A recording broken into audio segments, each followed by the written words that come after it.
All right, everybody.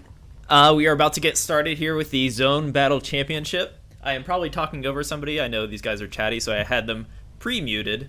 So I will unmute them here in a moment. So, all right.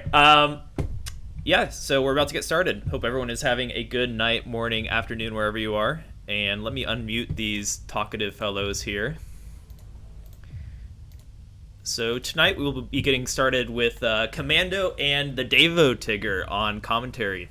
I'm going to repeat that for just to exemplify these commentators. But yeah, we will be joined tonight by Commando and the Davo Tigger here for the Zone Battle Finals. How are you guys doing tonight? Oh wait, I'm doing great. live? Yes, we are live. Yes, we are. Okay, what a bit of a loop. Okay, yeah, I'm Okay. doing great. We're doing good. Yeah. Yeah. Ready for some Well, matches. we really are the same person, aren't we? Oh man, this I can already tell. This is just Yeah. going to be a fantastic night. All David share the same exact. Just everything. Yeah. Yeah, just everything. We are all one and the same. But yeah. Again, just for those of you hopping in, thank you so much for tuning in. We've got some wonderful zone battle games lined up, as we can see in the bracket now on stream. And again, for all the players as well, we want to thank everyone who participated in the Zone Battle Tournament. Again, I know that there were multiple brackets going on, especially for Enhance's first effort at making a tournament like this. And just, thank you to so many people making this happen, playing in the tournaments and doing everything, getting everything done smoothly as well. And so it's just been a blast getting to see all this go down. Yeah, it's wonderful matches have been had so far, and I mean we're just gonna keep seeing more of that tonight. And yeah, we've got top 8 already settled as the dust has been cleared a bit in Grandmasters bracket. So keep in mind, although we're gonna go through the full, finals, but keep in mind, as long as you make top 4 out of these top 8 players here, they will be making the final bracket. So when we have the trifecta event, I believe in about 2 weeks from now, we will be able to see some of these players come back as well. So even if they're out a little bit earlier on, they will still be back depending on. So do keep that in mind. But yeah, a lot of great people. It's sad to see we can only take 4 from each bracket. Yeah. Here's our first matchup. And looks like here we're going to be... Sorry. Yeah, it looks like our first match here is gonna be Yoshimi versus Santi.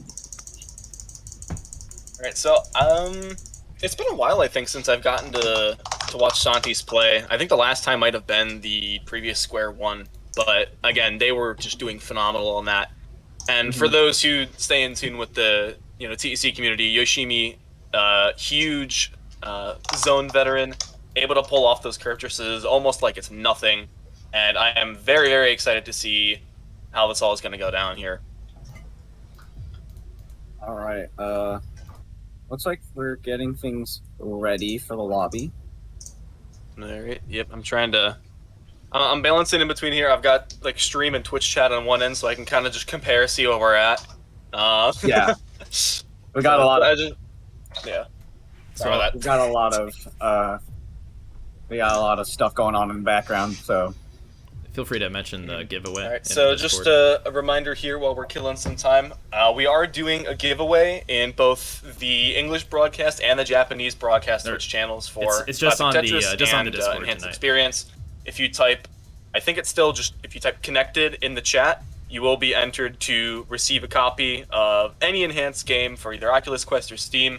Wonderful, wonderful opportunity, as they all have an amazing catalog of games to choose from. Not only Tetris Effect, of course, they do other things, but again, make sure to plug it in here, as well as if you're watching from JP or the English broadcast, to go vice versa, to get not just 1 but 2 chances to enter into the raffle as well. yeah. I will say, as someone who has played every single enhanced game, they are all really good, and you should definitely give the other ones a shot if you can.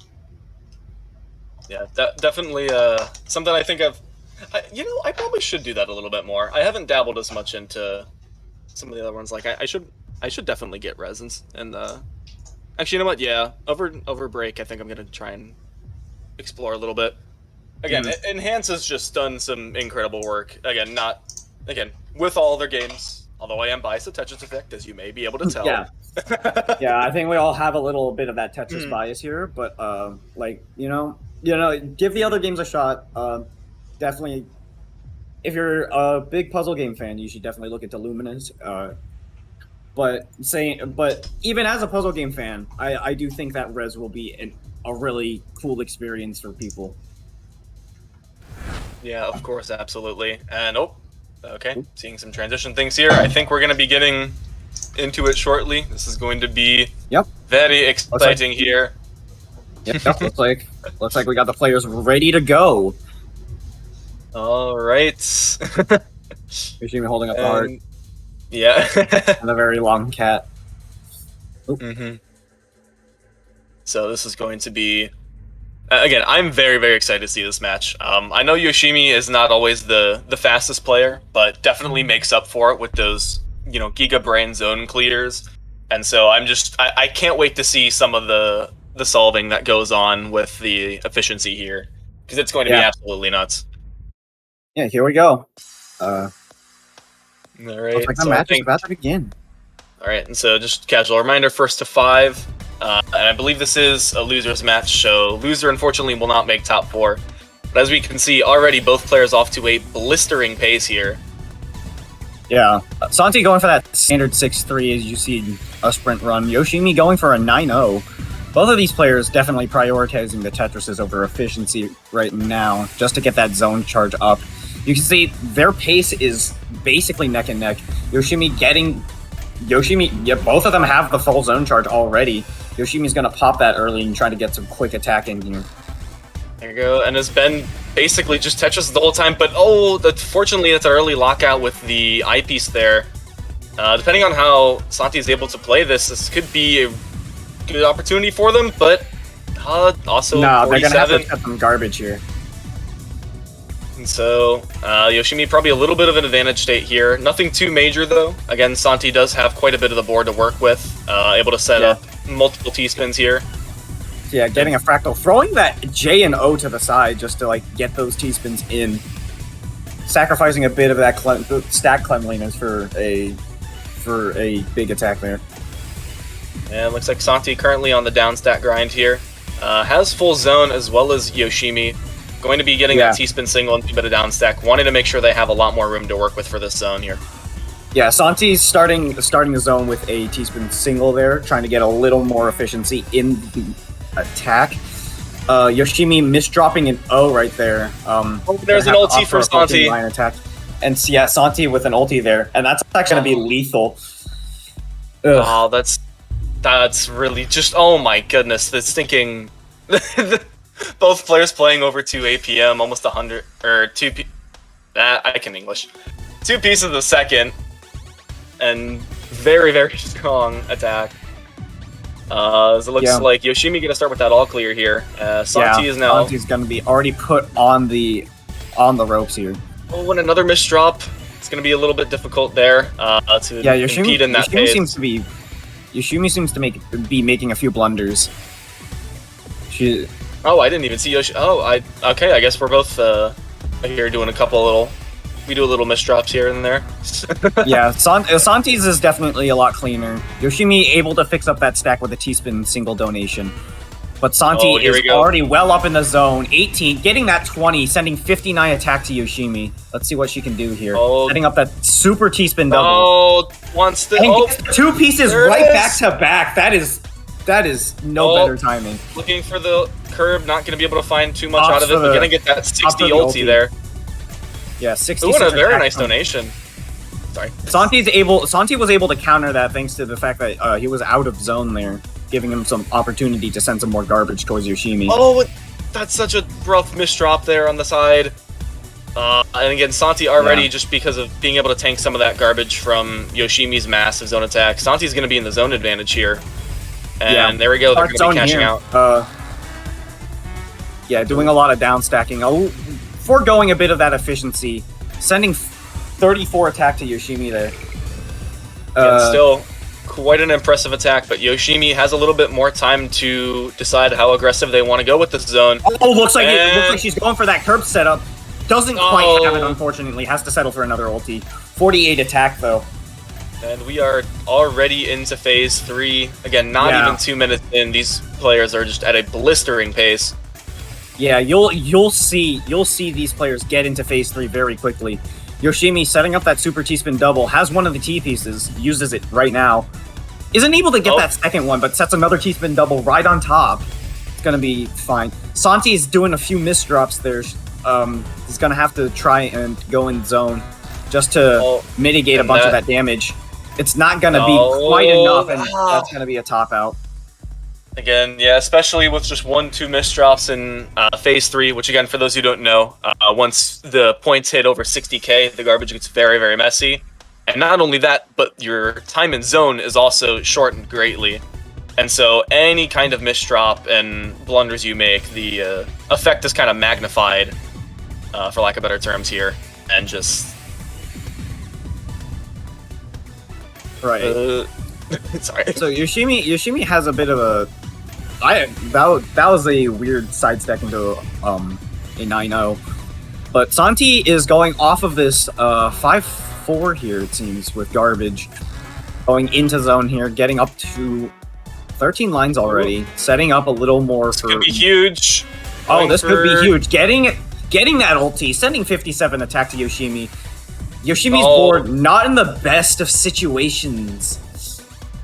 Ooh, could potentially try and get a T-spin triple kick, but yeah, it looks like they bail on it, trying to favor the zone here, but this is still a lot to get through. Still gonna get 60 lines out of it.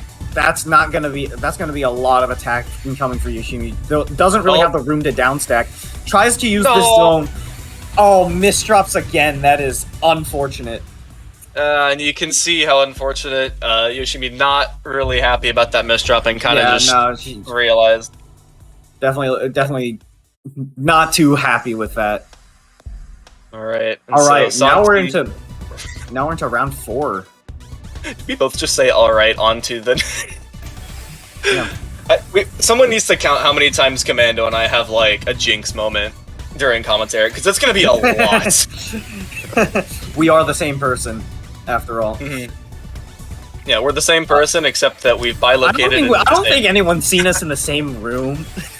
What do you mean? WPLC was it? Literally that's the joke.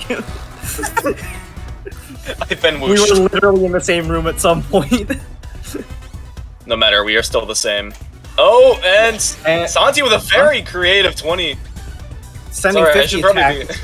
Yeah, paying attention a little bit more to these big brain. Yoshimi is getting some high zone lines here. Getting up to 19. Doesn't quite have the room for the curb, but still gets a nice solid 20 attack. There's only a Tetris' worth of garbage, 2 Tetrises now, but... And there we go. Yeah, manages to counteract that perfectly fine. Looks like... Okay, setting up a nice T-spin donation on top of that.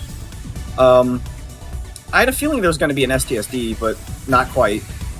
Oh, really good donation into the STSD. There it is. Yeah, no, okay. I was just a little early on that call, I guess. Ask and you shall receive.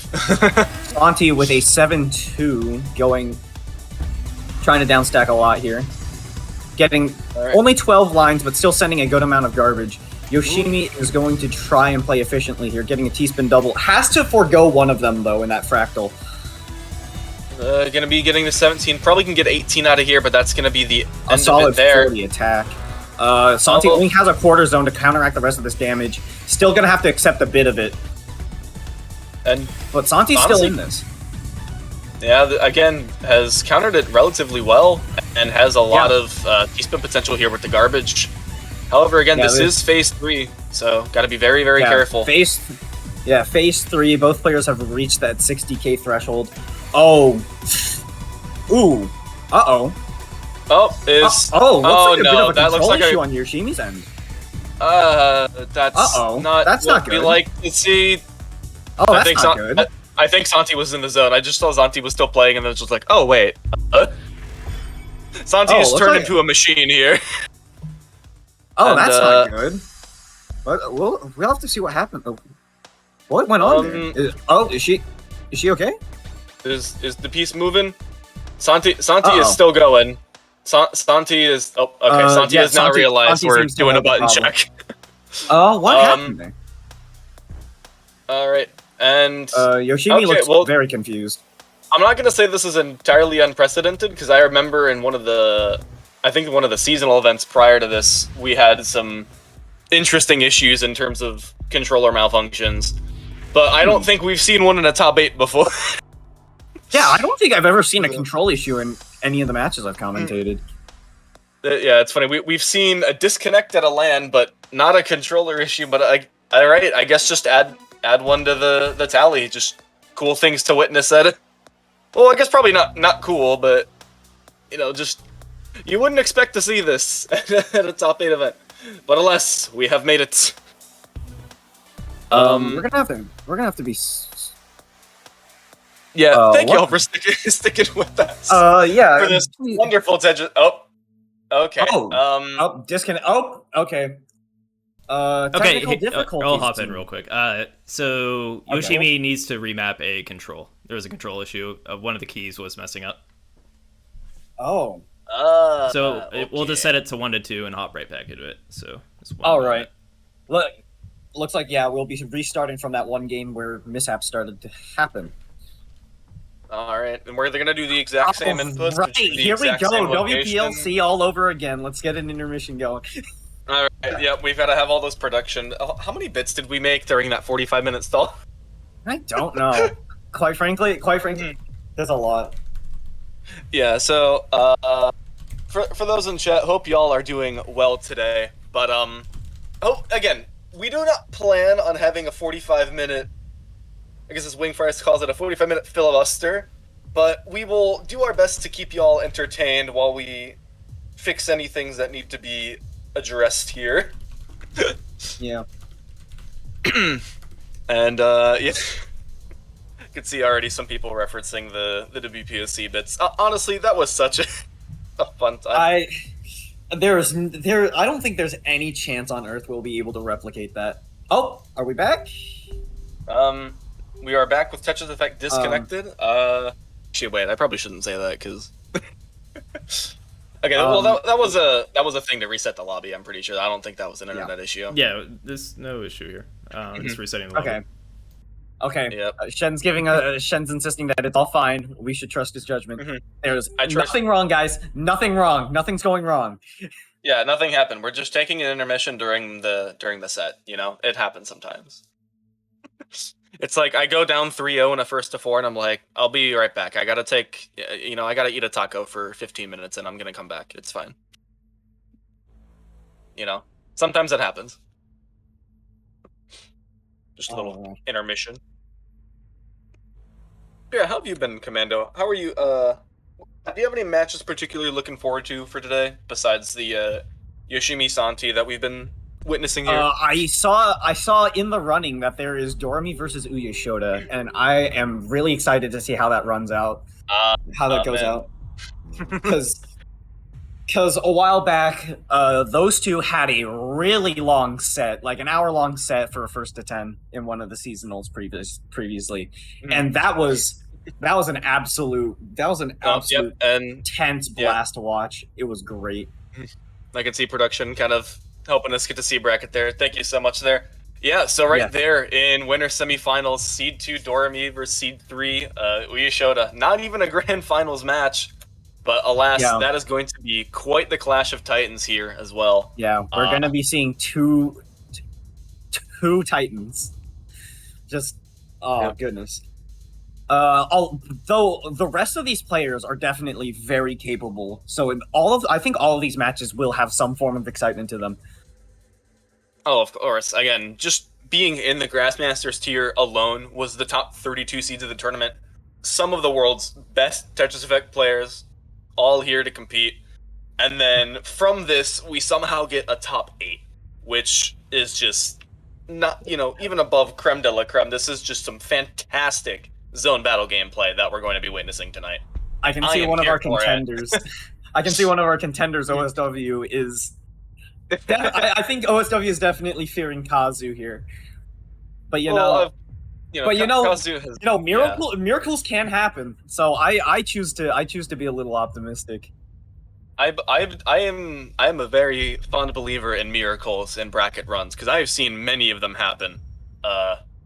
Given that usually not many OSW has, given that OSW has demonstrated a lot of really good Tetris skills recently, like I'm not gonna count them out. All right, we're back. I do believe. Okay. Oh, there we go. Okay. The speed runs. All right, 430 drops per minute. Yeah, Doing some very, very fast gameplay.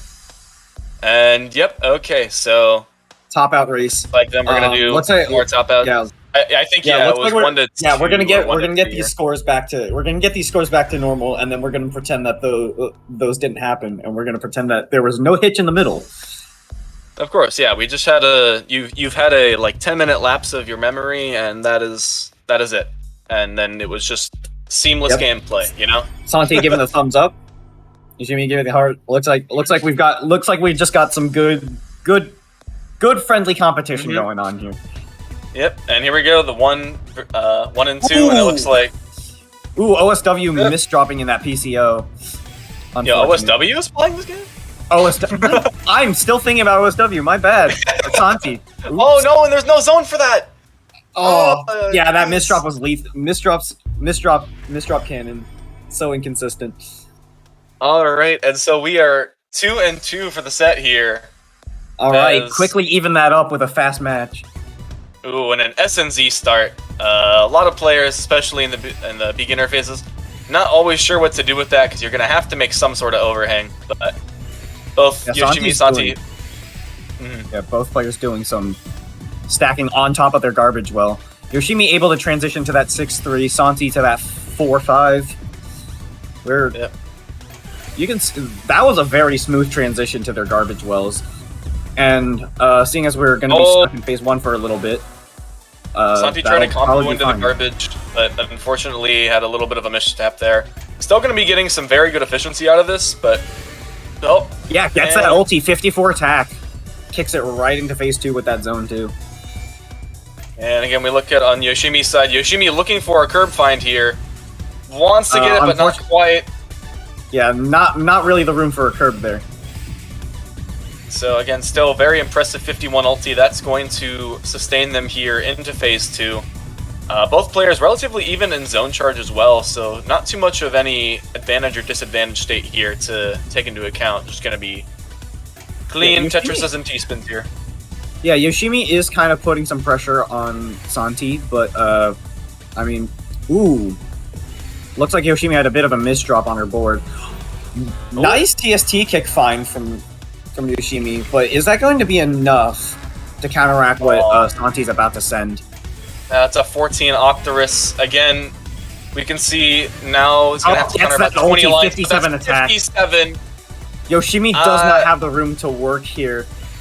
She's just might be able to tank like 1 attack here, Oof. But again, this is already into phase 3 due to Santi's zone. I don't think there's any options here. That was an ulti right into phase 3. That's gonna be way too much garbage to deal with. I don't think Yoshimi's gonna be able to counteract that here. Just trying her best to find a down stack. Uses the IRS to stay alive. Oh, the eyepiece SRS is not going to be kind. All right. And Santi on a tear, 100 APM so far. Basically trumping Yoshimi. Basically, for every piece Yoshimi put down, Santi sent a line to deliver. And just unrelenting pressure here. That's some ruthless attack there. All right, and again we can see back in the phase 1 grind set. So just making sure back to getting those good sprint runs, you know. Yep, making sure they can tank as much garbage as needed. Building up that zone meter. Both players maxed out already. Both ready to send a huge spike. There we go. Tetris and T-spin already for Santi. And Yoshimi likewise. Yeah, we've got a lot of T-spin doubles here. Playing really efficiently. And a PC ulti from Santi. That's going to be 67. 67 attack. My goodness. Santi's really finding those high zone plays. Yoshimi has to zone already. Yeah, Yoshimi kind of has a bit of pressure going on here. Doesn't really have a lot of room to make errors. And So it is. again, Oof. looking to see if Struggling they to can find- survive there, but no. No, That's that's gonna be- unfortunate. They're in 323 zone APM from Santi. What an Yeah, that was a- incredibly fast That zone was as well. a very fast PC. That was a very fast PC ulti that I did not expect to see from Santi there. My goodness. All right, so it looks like Yoshimi going 9-0 stacking here, going to be getting that those Tetrises here. Not really worried too much about accepting too much garbage, and it looks like Santi going to make a little bit of a misdrop here. Gets that cleared up with a donation. Yeah, nothing too much to fear here just yet. Again, a little bit of an interesting tuck going to have to go on Santi's board, but again, these players are more than comfortable going with these. Yep, both players starting their zones. It's just gonna be a competition to see who's more efficient here. All right, and Santi, I can speak. 50, a 57 attack ulti there. Yoshimi with a 49 Perfectress. Gonna have to accept a bit of garbage, but you know, still in the games. Given that it's phase 2 garbage, it's going to still be relatively neat. Definitely something that these players can handle. Yeah, again, Santi has just been very good with the relentless pressure. I haven't really been able to, or Yoshimi hasn't really been able to send a lot of those like creative, really strong zone attacks, which is kind of a staple to her play style. But I think Santi just kind of going all out on the blitz here is really trying to shut Yoshimi's playstyle down. Yeah. Santi Yeah, very going good. in for another zone, fully charged. Yoshimi following suit with that T-spin double. You'll see a lot of players do that just to get like that good amount of efficiency at the very beginning. Yoshimi is trying her best to maintain that T-spin double. Manages to pull it off. Oh, this could be a really high zone. Looking for Really some kind of solve here. Try to look for a curb solve there. I could definitely see the gears turning. Yep. And already we are into phase 3, so gonna have to be careful with how we accept and manage our garbage here. And Santi, with no garbage on the board, is in a clear advantage state here. Yeah. Yoshimi finding a good down stack though, definitely trying to keep that pressure, trying to keep as much garbage off of her board as possible. But she's gonna have to do something in order to send something to Santi here. Yeah, it definitely looked like that 5 combo from earlier was quite nice for Yoshimi's down stacking there. Looks like Santi now going to go for a zone. Already has 2 Tetrises and looking to add a T-spin to it, but where is the T-spin? Or where's the TP? Sorry. Was not showing up. Yeah, Santi does not have the best pieces for the top of the stack there. Could have gotten more if the bag was more favorable. Yoshimi starting off a zone with a T-spin double. Has a lot of garbage to deal with. Not exactly the most amount of time. There we go, trying to see how to continue out this zone. Going to get 15. Is going to be enough to survive, but going to have to combo very carefully through this, as Santi already has a lot of garbage.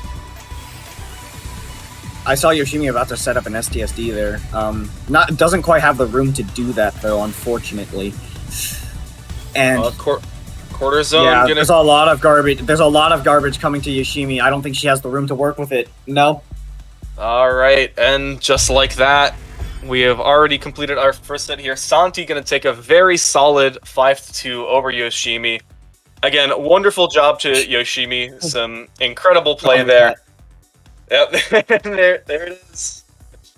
And yeah, Santi will be moving on. And again, as you can see from the points there, almost 100k from Yoshimi, but 120k from Santi. Just a very clear advantage there in terms of dishing out all of those Tetrises and T-spins as well. And yeah, just going to take it there. And so Santi is now in top 6. I believe they just need to win one more match to make it into top 4 for them. And we will soon be heading over to the other side of, I guess this is losers round 5 if I check the notes correctly. Going to be Promo versus Arf here. Oh, I see. Yeah, Promo versus Arf is definitely going to be an interesting matchup. Both of these players very capable. Arf has been in the Tetris scene for quite some time, and Promo's definitely more of an up and comer, especially with this game.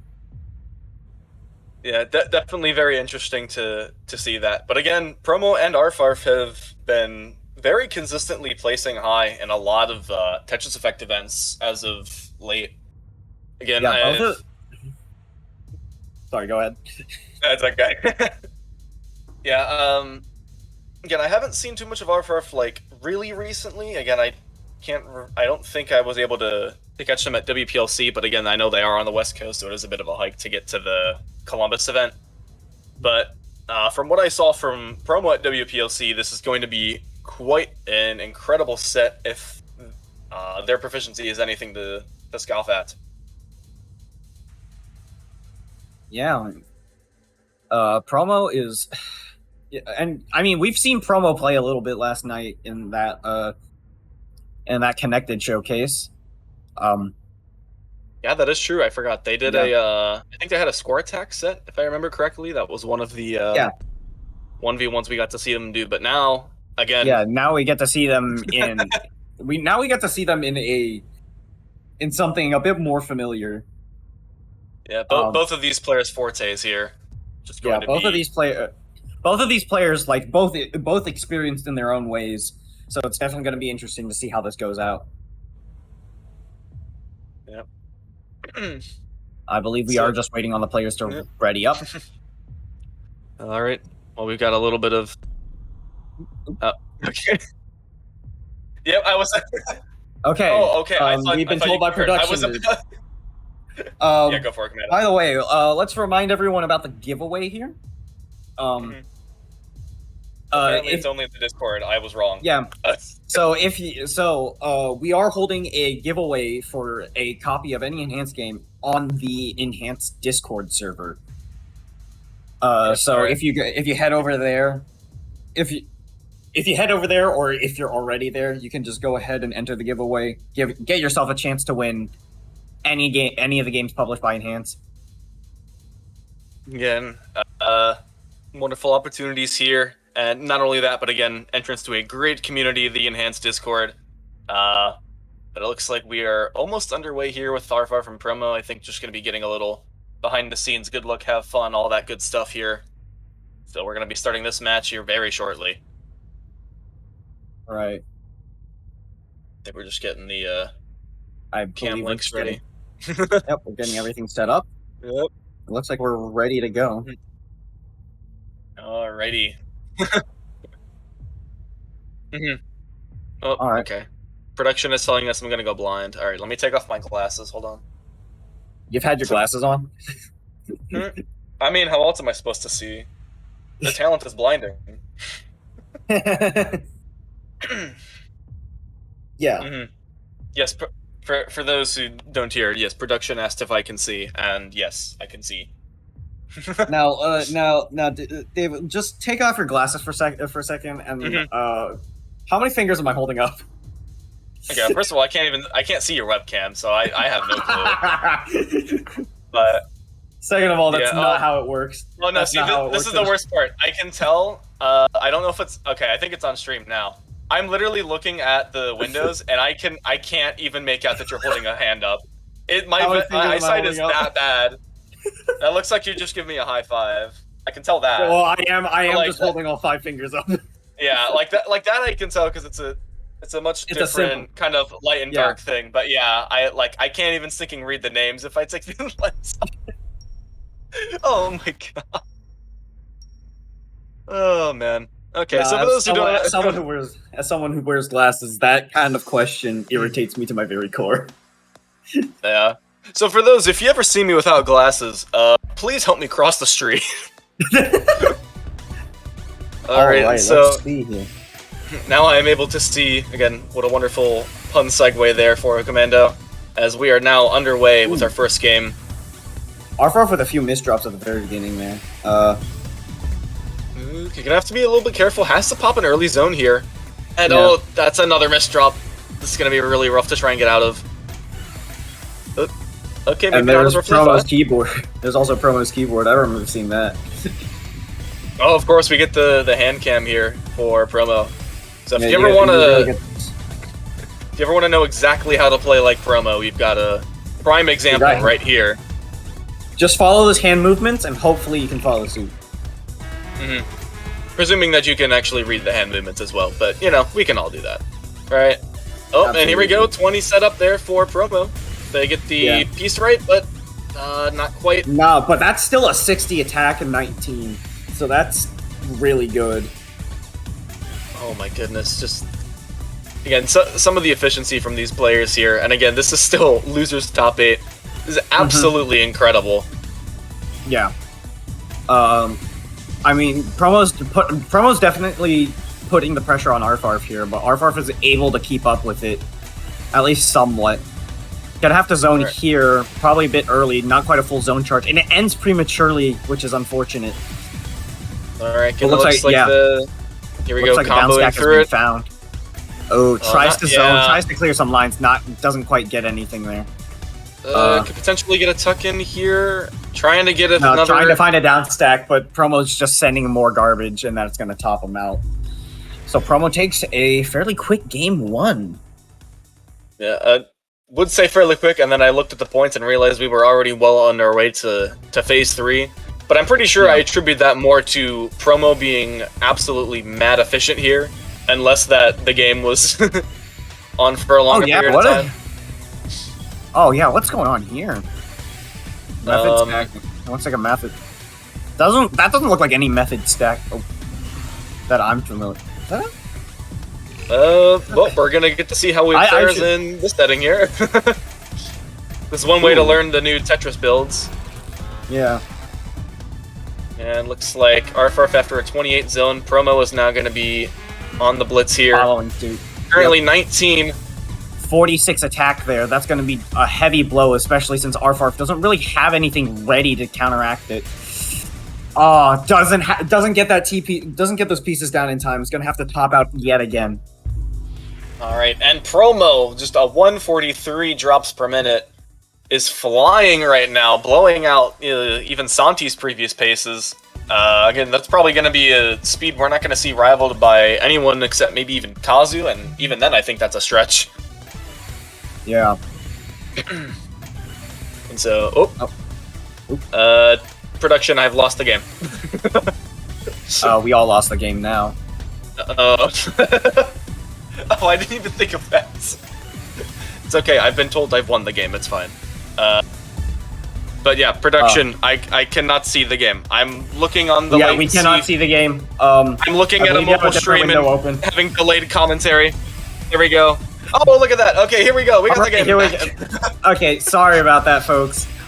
But I mean, all right, promo is in a zone. I don't know how it started, but it's certainly going well in the middle here.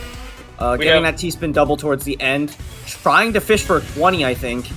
Can't quite get it. Still sends 63 attack, which is very efficient. Tetris as well. That would have been an ulti. That could have been a 70 or stronger ulti, which, for those who have done quite a bit of zone in their time, knows that that is a very hard That is a very efficient zone. That is a very efficient zone. Again, a 40 Perfectress from Arfarf, but still taking a ton of garbage, and it's not even over. Yeah. Arfarf taking that S-spin double there. Alright, it looks like Promo is definitely sitting pretty here with the garbage. Going to be using that mini T-spin, trying to get a little bit of extra garbage as well. Arfarf is finding a pretty decent down stack, though. He's going to be able to get back down.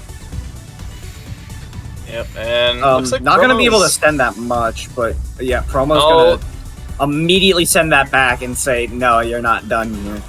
You're going to have to deal with more garbage. Alright, it looks like we had a quarter zone there pop from Arfarf. I believe that was before the Phase 3 was hit, but a 50 Perfectress into Phase 3 is still going to be quite a behemoth large sum of garbage. I don't know what I just said, but it was a lot. Yeah, Arfarf doesn't exactly have the... Arfarf didn't have really anything on that stack there. It was very unfortunate. It's gonna have to top out. And, okay, I was about to say I lost the game for a split second, but we got the game back. We are here with the game. I can see the Tetris. Arfarf starting off with that T-spin double. Starting off with a nice, quick little bit of garbage. And Promo with a little bit of misdropping here. Is getting pressured okay, up once by Arthur, but yeah, very good once combos through once it. promo, once promo got through his own stack, he's able to access that garbage well quite quickly and neatly. Sets up a super T-spin double here. Gonna get a second one. Looks like did a bit of stalling there. Not sure exactly what for. Maybe to brace for more garbage, but not quite. Then a little bit of a questionable eyepiece placement there, but are gonna have to see if that pays out eventually. Two very ill-timed Z Tetraminos here, going to make it difficult to clear some of this out. Gonna get hit with some snakes here. All right, and that's going to be a 49 deca Hexatris, and pulling off that Arthur is T-spin now going triple on as it there. well. And two O-pieces is also going to cancel out early on Arfarf's board. Well, that garbage has been completely negated. Like now we're seeing new garbage get put on the board. All right. Okay. We got a bit of a fun fact from production here. Oh my goodness. Apparently, Arfarf is a new dad and plans to train his son to play Tetris, which is very nice. Oh man, I didn't know that. That's awesome. Let's go, Arfarf. That's very nice. So hopefully at some point in the future, Tetris. hopefully at some point in the future, Arfarf's son can look at this footage, watch and learn from his father. Learn from the master. Of course, we're not biased commentary at all in any way, shape, or form, of course, here. To completely undo the bias that we have just shown here. No! Promo has been putting on relentless pressure on Arfarf right now. It is very hard. All right, and that was pretty evenly matched, too, in terms of efficiency and zone as well. Arfarf, again, with 90 plus APM for these past couple games is still very, very good, but Promo has just been on another level here, and Arfarf is now one game away from having to try and dodge the sweep. Unfortunately, I think Promo misdropped something in that like LST there. Oh, there we go. The sweat emoji. Oh no, not the misdrop. The dream of the sweep is now gone. The no sweep poggies. We did it, boys. All right, here we go. We've got some. Arfarf with a flat top TKI there. Yep, is he going to go into It looks like he's going into LST here. If it ain't broke, don't fix it. Okay, maybe fix it. All right, sure. Definitely seem to have quickly abandoned that path, but you know, starting it off with a bit of LST isn't too bad of an idea. Promo, on the other hand, sticking with it seems. Definitely. Oh, yeah. And has a lot of decent potential. Oh, there we go. Tetris. Gonna carry this LST into the zone. Let's see how efficient this play can get. Oh, and another Tetris there for Arfarf. That's a 50 Perfectress. Let's see Promo what Promo T-spinning into level 19. 55. Yeah, those garbage attacks are gonna like counteract each other. Again, just those little extra T-spins at the very top. It's so cool. Look, with like 2 lines left, still gonna grind out those T-spins. Doing wonders for each player's efficiency here. Yeah, Arfarf is definitely putting Promo on the ropes here. Promo towards the top of his board. But manages to find a down stack and is comboing through going down.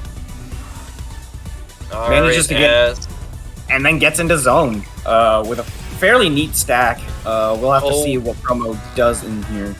Arfarf did not have a lot of good eyepiece things there. Was trying to find one and hold out during zone, but again was kind of stunted on that previous zone, and now they've got a lot of garbage to counter with not a lot of zone meter to do it with.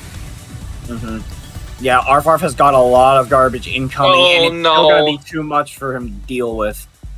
And Promo is going to take that 5-1. Again, it's no sweep, so again, very respectable plays there, but Promo has had some crazy plays this set, and just not enough to deal with there from Arfarf's side. And so Promo going to be booking their spot into top 6 here. They will be facing the loser of one of the winner's semifinals matches here. So it looks like I think we're going to be moving on to that in just a hot minute here. As we will be going over, I think first we're going to be doing the Kazu versus OSW match, followed by the ever so hyped up match, Doremi versus Uyashoda, a lot of people who've been in the community for a while know that hour-long set. Some of us have watched the whole thing. Others might be embarrassed that they've watched the whole thing. But what a set! And yeah, just, I remember specifically where I was when I watched that set. Yeah, I was sitting at my computer in my apartment, and I was just watching that unfold. And my goodness, I did not expect a nearly hour-long matchup. all right, and it looks like the extra little view we're gonna get. I think we might be seeing a. Okay, I thought we were gonna get to see an exhibition match between Austin and Hans versus Kazu. But yeah, just again, very very exciting matches here. And again, this isn't even like these are the kinds of things I would generally expect with like, you know, a grand final set or maybe like a winners finals and losers finals. We're getting some incredible, you know, like, hold on, I lost my train of thought. But just some incredible, you know, top 3 level gameplay in terms of like any other kind of tournament. But all these players are all in the same bracket, the same rule set, and it's just, we're getting all these kinds of good matches all the way into probably even like top 8, top 16 matches, I guarantee, were just as exhilarating as these are. And so, Yeah. just so much to look forward to with these matches here. Yeah. Kazu versus OSW seems to be coming up next. So. Good lord. Oh, for the schedule. All right. Yeah. All right. And so, And yeah, go ahead. Take it away.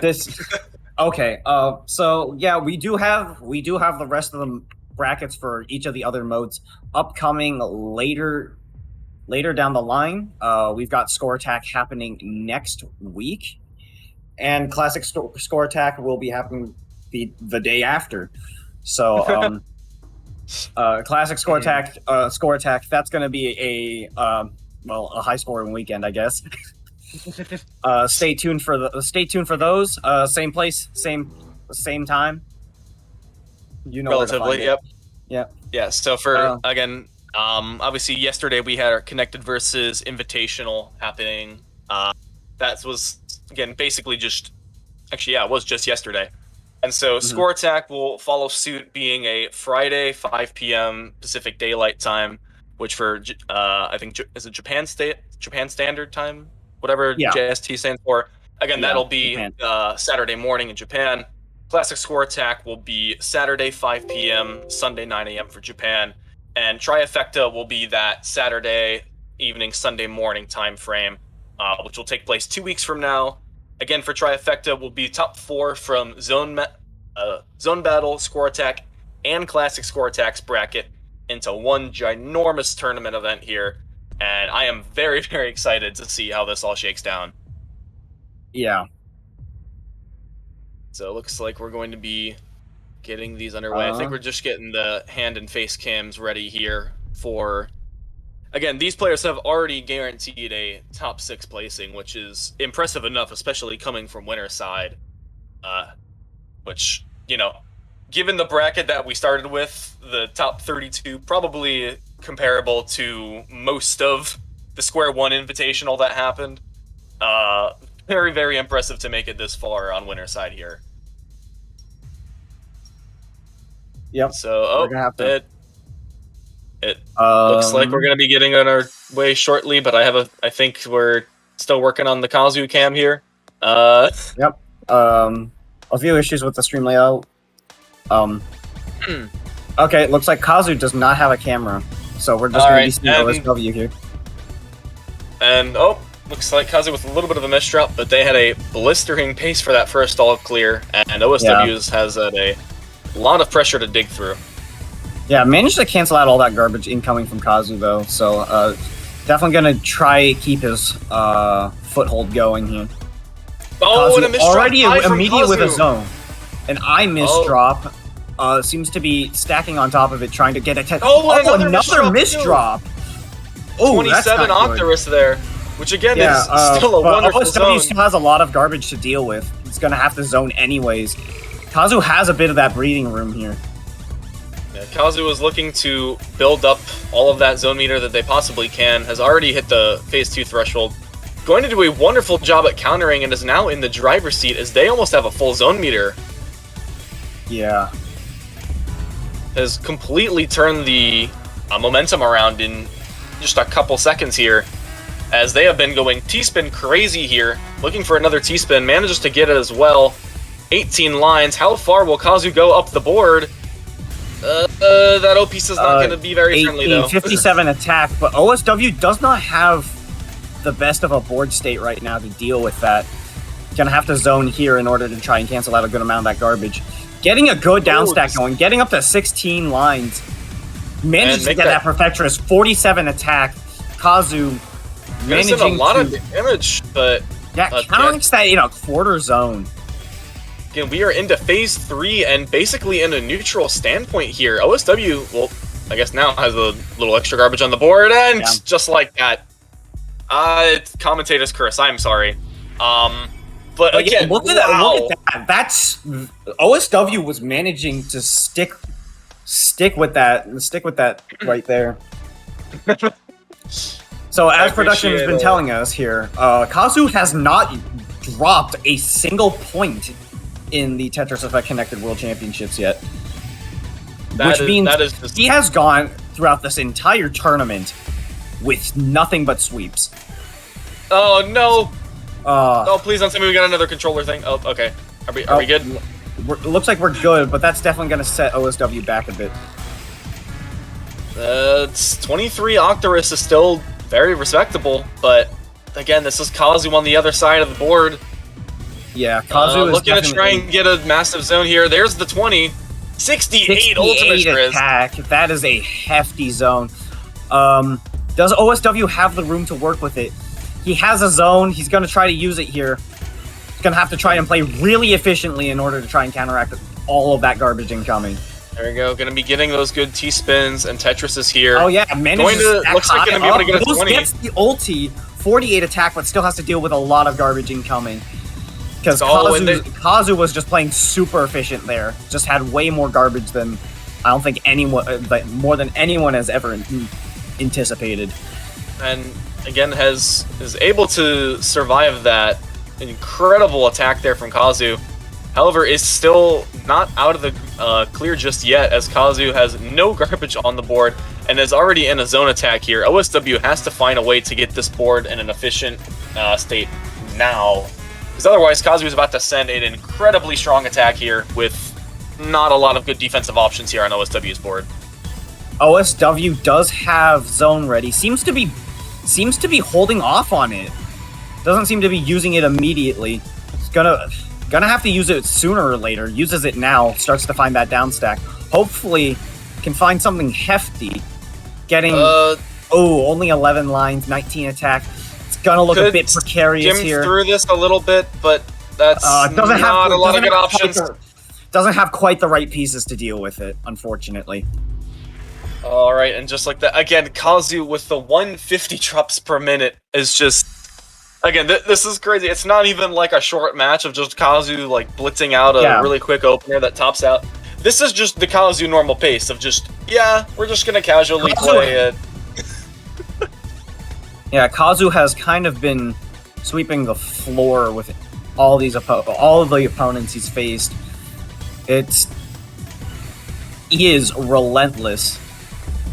Yeah, OSW is in a bit of a sticky situation, but manages to find still 17 lines, 32 attack, still able to survive for a bit longer. We'll have to see how efficiently Kazu plays here and see how much the zone depends. There it is, the ulti, 59 attack. And OSW with that misdrop on the side is going to make it tremendously harder to try and get back in here. And just doesn't quite get the Tetris. Just gets Tetris. That's not good. So much pressure there. 130 APM. Kazu basically showing as if again, I thought trying to defeat some of the AI with like the nerfs and buffs or whatever would make it tremendously difficult. I think Kazu might be able to very well complete some impossible challenges here with the speed and efficiency that they're playing here. Again, if it has not become apparent why Kazu has not dropped a single game yet this entire tournament, hopefully this set should explain to you why. Yeah, it's really surprising just how much Kazu has a foothold in this game. All right, and it looks but OSW here holding a decent advantage right now. Kazu is upstacking quite a bit. Looks like OSW is going to do the same to prep themselves for that zone. Oh, this could be it. Oh, I think there was a potential curb solve there, but it looks like Kazu just going to go with the ulti, but it's still a almost 70 ulti there. OSW is pinching every T-spin double he can. Unfortunately, unable to get that ulti, but still a hefty 58 attack. Sets up that super T-spin double. Hopefully can get those T pieces in on time. Oh, and there we go. What a wonderful skim, and that's going to lead perfectly into another T-spin. Yeah, it looks like OSW has definitely found something here. And Kazu definitely got that rhythm going. Cashed out on a double triple cannon there, using another overhang to keep that T-spin efficiency, trying to force OSW to zone. That garbage worked well to give OSW a Tetris there. Finds a really good down stack here. Not exactly a pure combo, but my goodness, finding a 7 combo in that down stack. OSW has done a lot of good down stacking practice. Yeah, Kazu again. I don't think I've seen Kazu with this much garbage on the board in the middle of phase 3. But then again, if anyone's gonna pull magic out of the hat, I would expect it to be Kazu here. Yeah, honestly, it makes sense that OSW managed to find that good down stack. Seeing as, if I'm remembering correctly, OSW has a lot of experience with PPT, and their garbage is definitely significantly messier early on compared to what we have here. Yep, and it looks like a zone effort going to be coming out from OSW, only going to do an Octorus, as it looks like Kazu has found the opportunity to clean up their board. Tetris into T-spin single into ulti. 59 attack in phase 3. That is some staggering efficiency. It's very scary. And again, just another overhang T-spin there, followed by another OSW T-spin finding single. that C-spin in the garbage. Unfortunately, couldn't get that T-spin double, and unfortunately also didn't have enough pieces to deal with that garbage. Wow, and just 311 zone APM, making sure not to waste any time in cashing out those extra damage bonuses from the zone. Looks like OSW on, or Kazu over here on match point. OSW going with that TKI opener, trying to maintain that extremely incredible efficiency here to try and rival Kazu. Tries to keep that LST going. Unfortunately has to cut it a bit short, but definitely has some good efficiency. Still has access to that garbage whilst. Alright, and a very nice really T-spin good down single stack kick from there. OSW there. Oh, and a eyepiece misdrop. That's going to hurt their efficiency. Again, I wouldn't try and make too big of a deal out of it early on, but again, Kazu has just been on an absolute tear here. Another 60-plus ulti. Incoming. That's a lot of garbage incoming, but OSW could still pull something here. And very nice. Doing some spin tucks to tidy up that stack, getting that Tetris, trying to keep as much efficiency as possible. 47 attacks, but that's still going to be a lot of garbage. It's still going to be a lot of garbage to deal with. Able to eat a lot of it, which was very, very crucial, as Kazu was already well under their way here almost onto a next full zone meter here. But OSW has definitely... OSW's keeping up a good pace here. And looks like phase 3 has been entered. Kazu actually not going to zone before hitting phase 3. That efficiency actually going to do them disfavor here and giving them less time to work with zone. But again, Kazu managing to find those ultis so quickly with a 64. Yeah, OSW is in the zone here. Has a good amount. Has a little bit of breathing room, but probably shouldn't take too much time doing so. Because Kazu. Ooh, that eyepiece misdrop is lethal. That is unfortunate. As the dust has sunk, 142, 300 for Kazu's APM. Yeah, Kazu has not dropped a point in the TECWC and still has not yet. And However, Kazu, OSW may have lost this one, but he's still got losers bracket to go through. So we'll have to see. We'll see more of him. We'll see more of him later down the line. So I'm not sure exactly which side OSW will be going down the bracket. We'll either be playing Santi or Promo, both having some incredible losers round 5 games of their own, respectively. But Yeah. it expects to be a very, very close set from them as well. But yeah, Kazu just almost kind of the Grim Reaper here of the winners bracket, just taking names and keeps advancing through. Just no games dropped. Nah, like it's really scary to watch. It's really scary to watch Kazu play. It's like, wow, this gameplay is so mesmerizing, and then all of a sudden, it's like I see Kazu, and I'm like, oh, you know what? I'm kind of terrified of this. I would not like to see this on the right side of my screen. All right, but we are getting ready for the next match, and it is, as previously mentioned, Dormy versus Uyu Shota. I'm very curious to see how this will go, because it is like their previous match really kind of set some high expectations, honestly. We'll have to see how this one goes. It's definitely not going to take an hour because they're not going first to 10, but I still want to see if there's going to be. So it'll go. I want to see how close this gets. Yeah, well, it'll be like 30 minutes ish. We'll be here for a while because these guys will go back and forth in a first to 5. Yeah, again, this match promises to be an insane set here. Some may refer to it as the marquee matchup for the stream, especially just going into it. And again, this is still winner semifinals here. Again, winner of this will go on to face Kazu, the legend who has not dropped a game this entire bracket.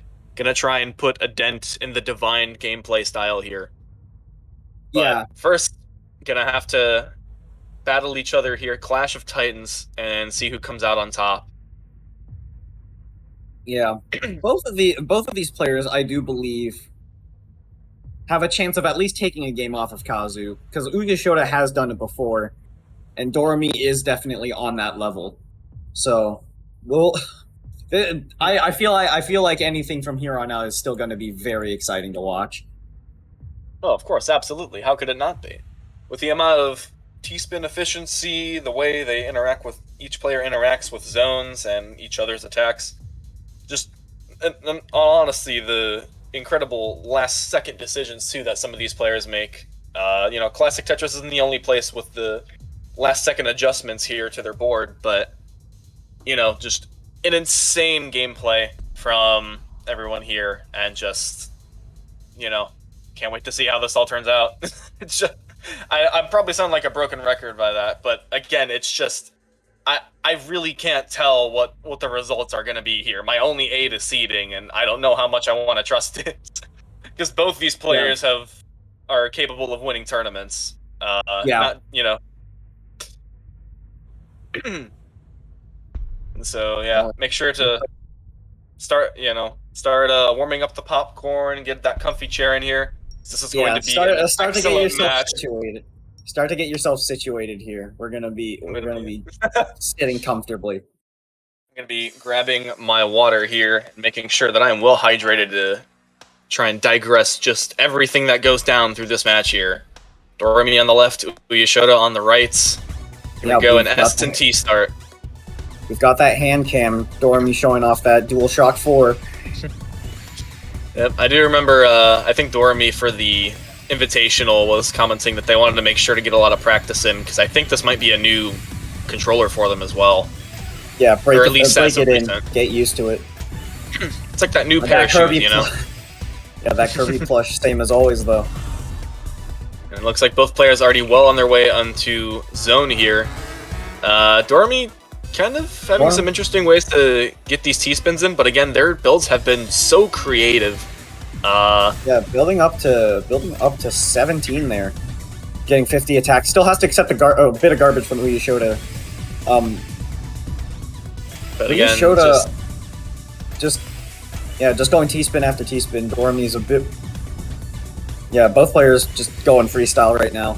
Getting another zone. Looks like they want to get They want to force the. It looks like they want to force the other to zone. Oh yeah, Dorami finally gonna pop that zone. Had full zone meter for a little bit, and it looks like Uyashoda probably will find their way to full zone meter once Dorami is done with their own zone. But oh, it looks like we're ending on another T-spin into 19 Perfectress. Yeah.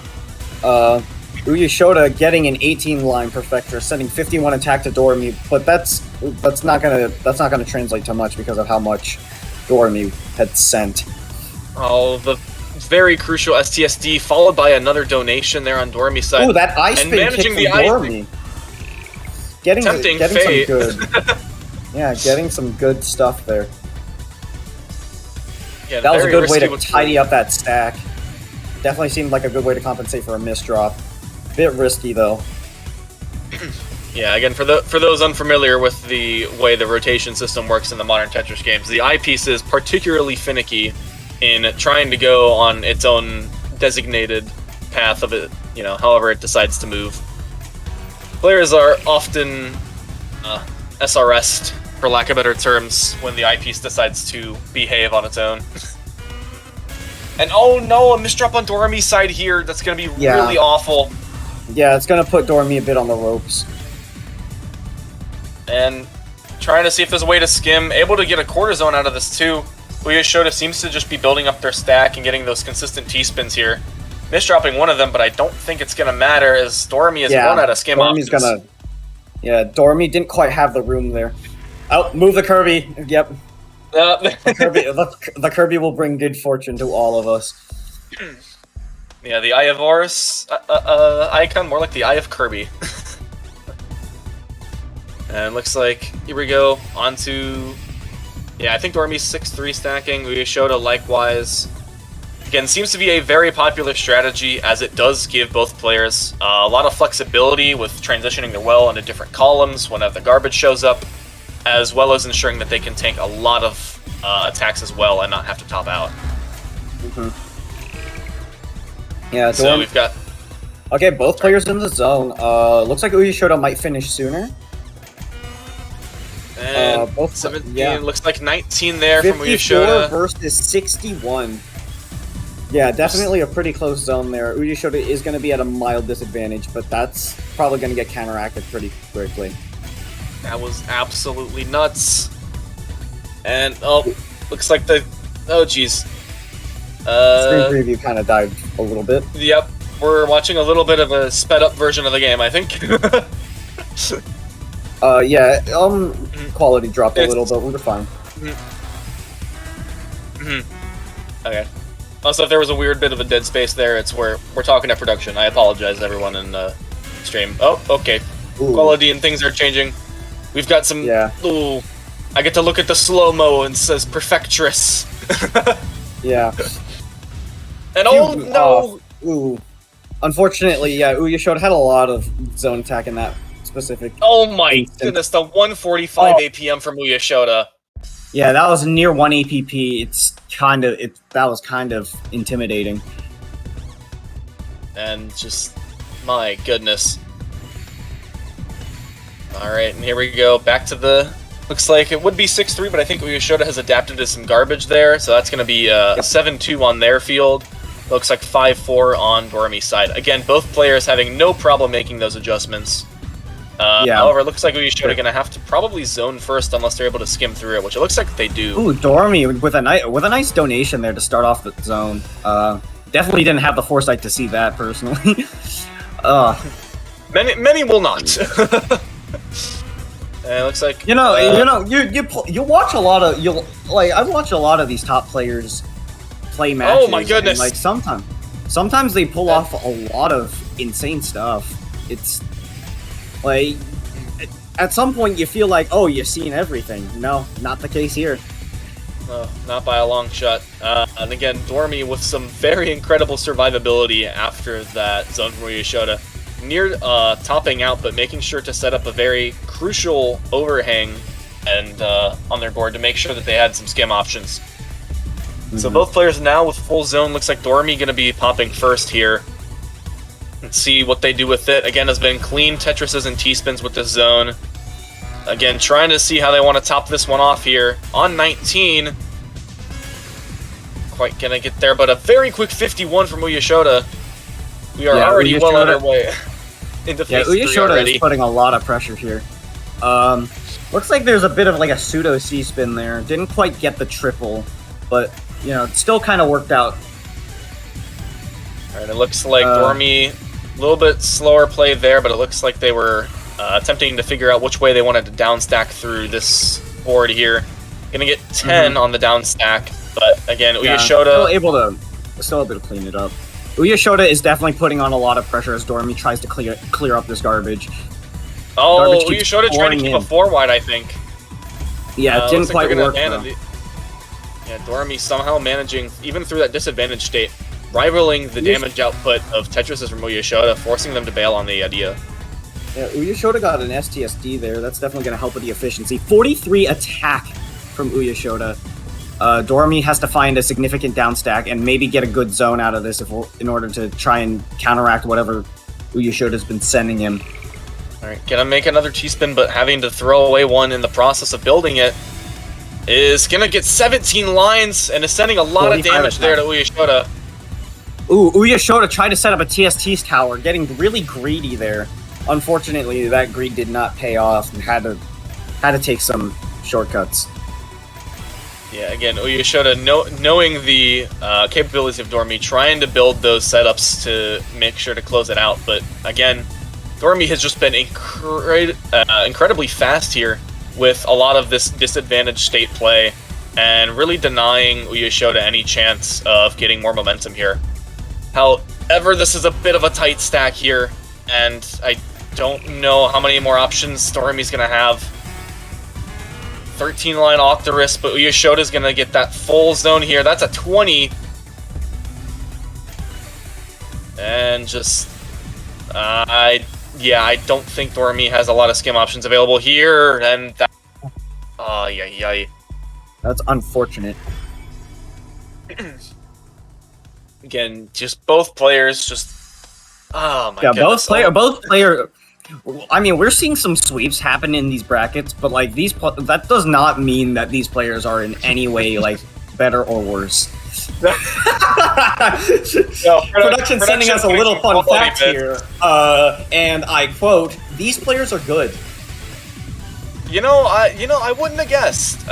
Thank you, production. That's a very interesting fact. I didn't know that. Yeah, just... looks like Dormy is setting up a T-spin here. Yeah, T-spin triple into the double there. Uyashoda pulling a T-spin instead, just to keep that well open. There we go, gets an ulti with 64 attack.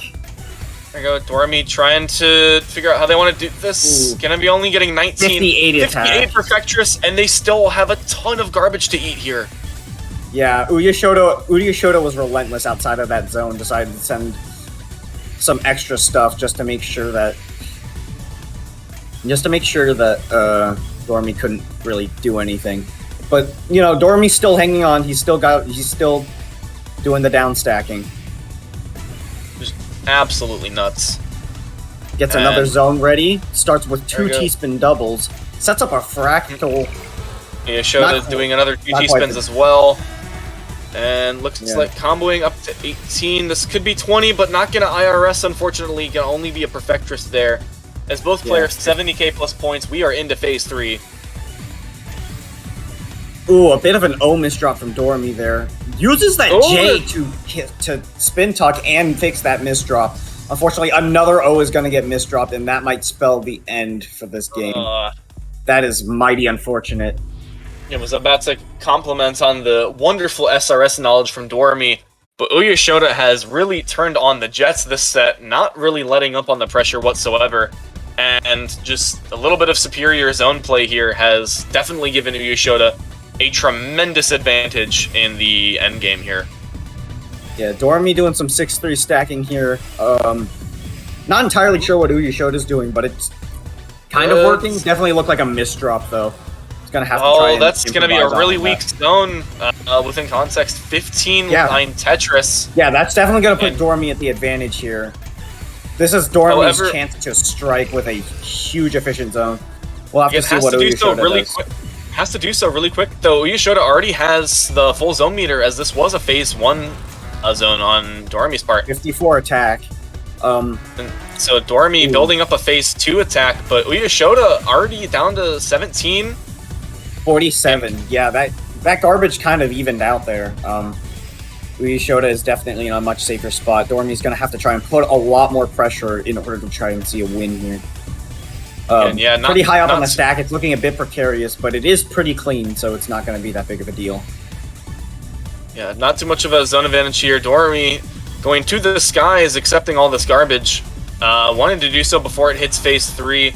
And it looks like both players going to be getting in that last phase 2 zone here, trying to make sure that they have a lot of time to work with. So we get another T-spin on top of T-spins there on Dormy's board. Dormy trying to find a way to solve this here, looking for a potential curb maybe, but not quite going to find it. But again, all that extra time trying to look for one is time for Uyashoda to build up multiple T-spins and Tetrises.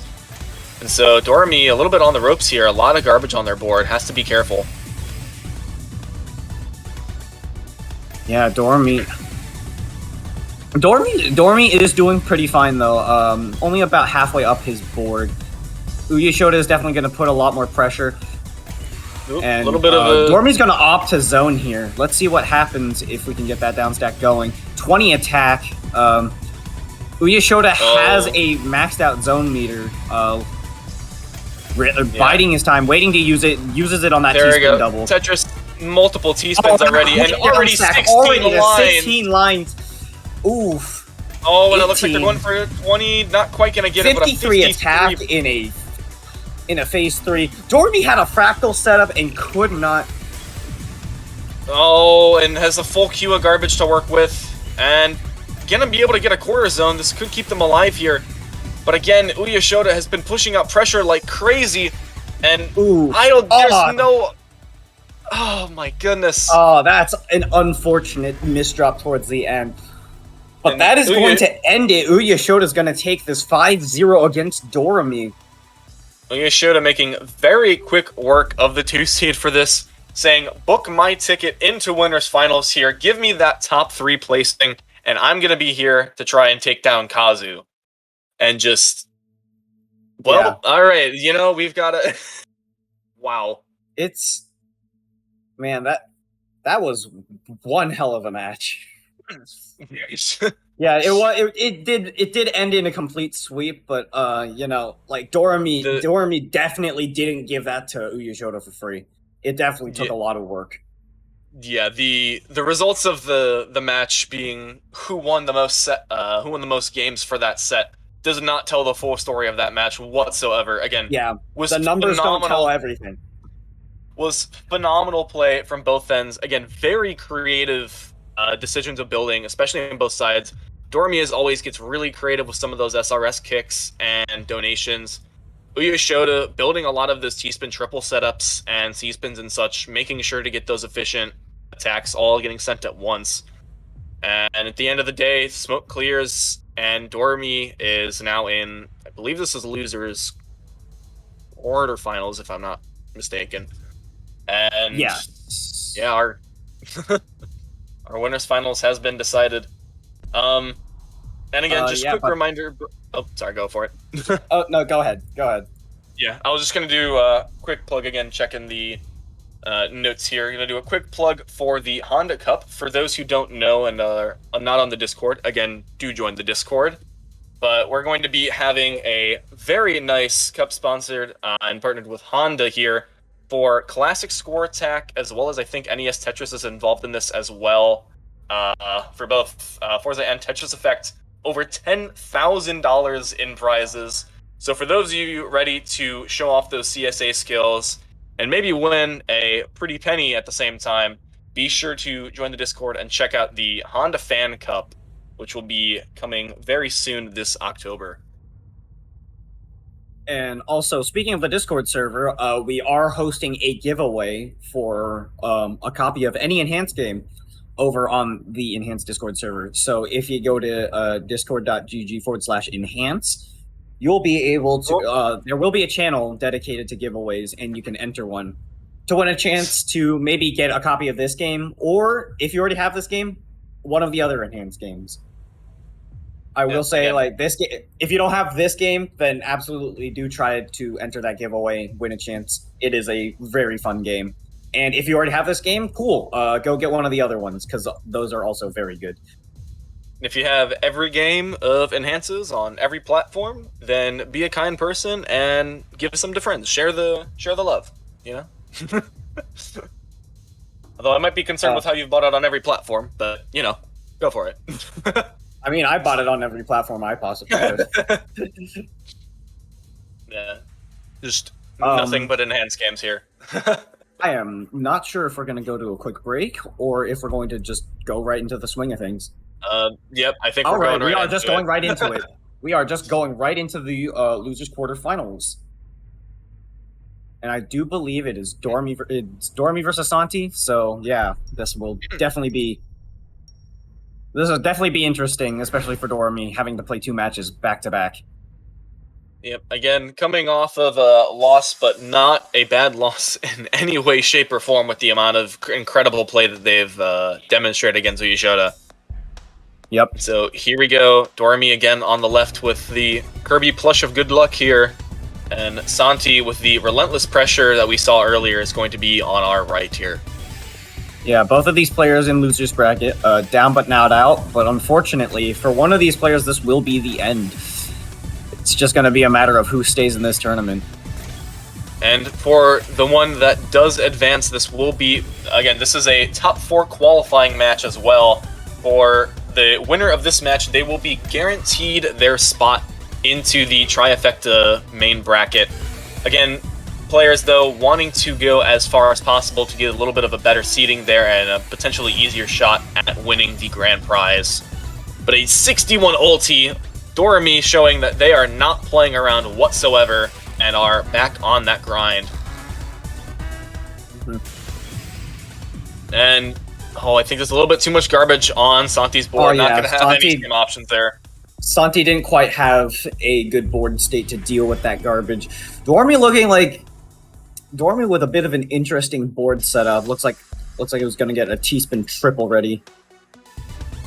All right, we've got an early eye, but it looks like both players going to be with that 6-3 stacking. Again, love to see the sprint gameplay.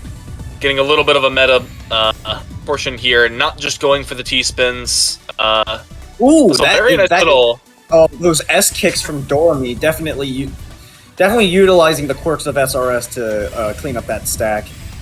Again, as we were talking about earlier, Dormy has an incredible knowledge of those SRS kicks and putting those on full display here for the TEC World Championships here. It looks like Santi having a very quick downstacking through the zone, but I think a lot of that might have been Tetris, so that's going to affect that efficiency. 44 Perfectress. And Dormy trying to find a way to counter, trying to get that T-spin in there. Didn't quite get the T in as they were anticipating, but still a very strong Perfectress. Getting stuck in that T-spin double. And so both players, looks like Santi a little bit of zone advantage again. Getting through that first zone is going to allow them to start building up the successive zones a little bit quicker. Santi using that PST kick there in order to get a double.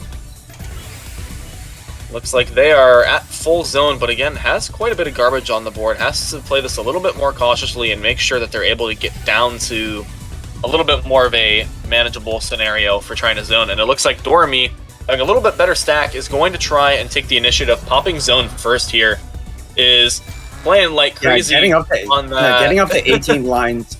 Let's see what Dormy can do here. Manages to get that ulti. 57 attack right into phase 3. That's going to be a lot of garbage for Santi to deal with. In fact, too much garbage. Yeah. Realized that 32-line Dodecatris not going to be anywhere near necessary to counter that massive ulti from Dormy. And so Dormy very quickly has turned on the Jets and seeing a very different pace than their previous set versus Uyashota here.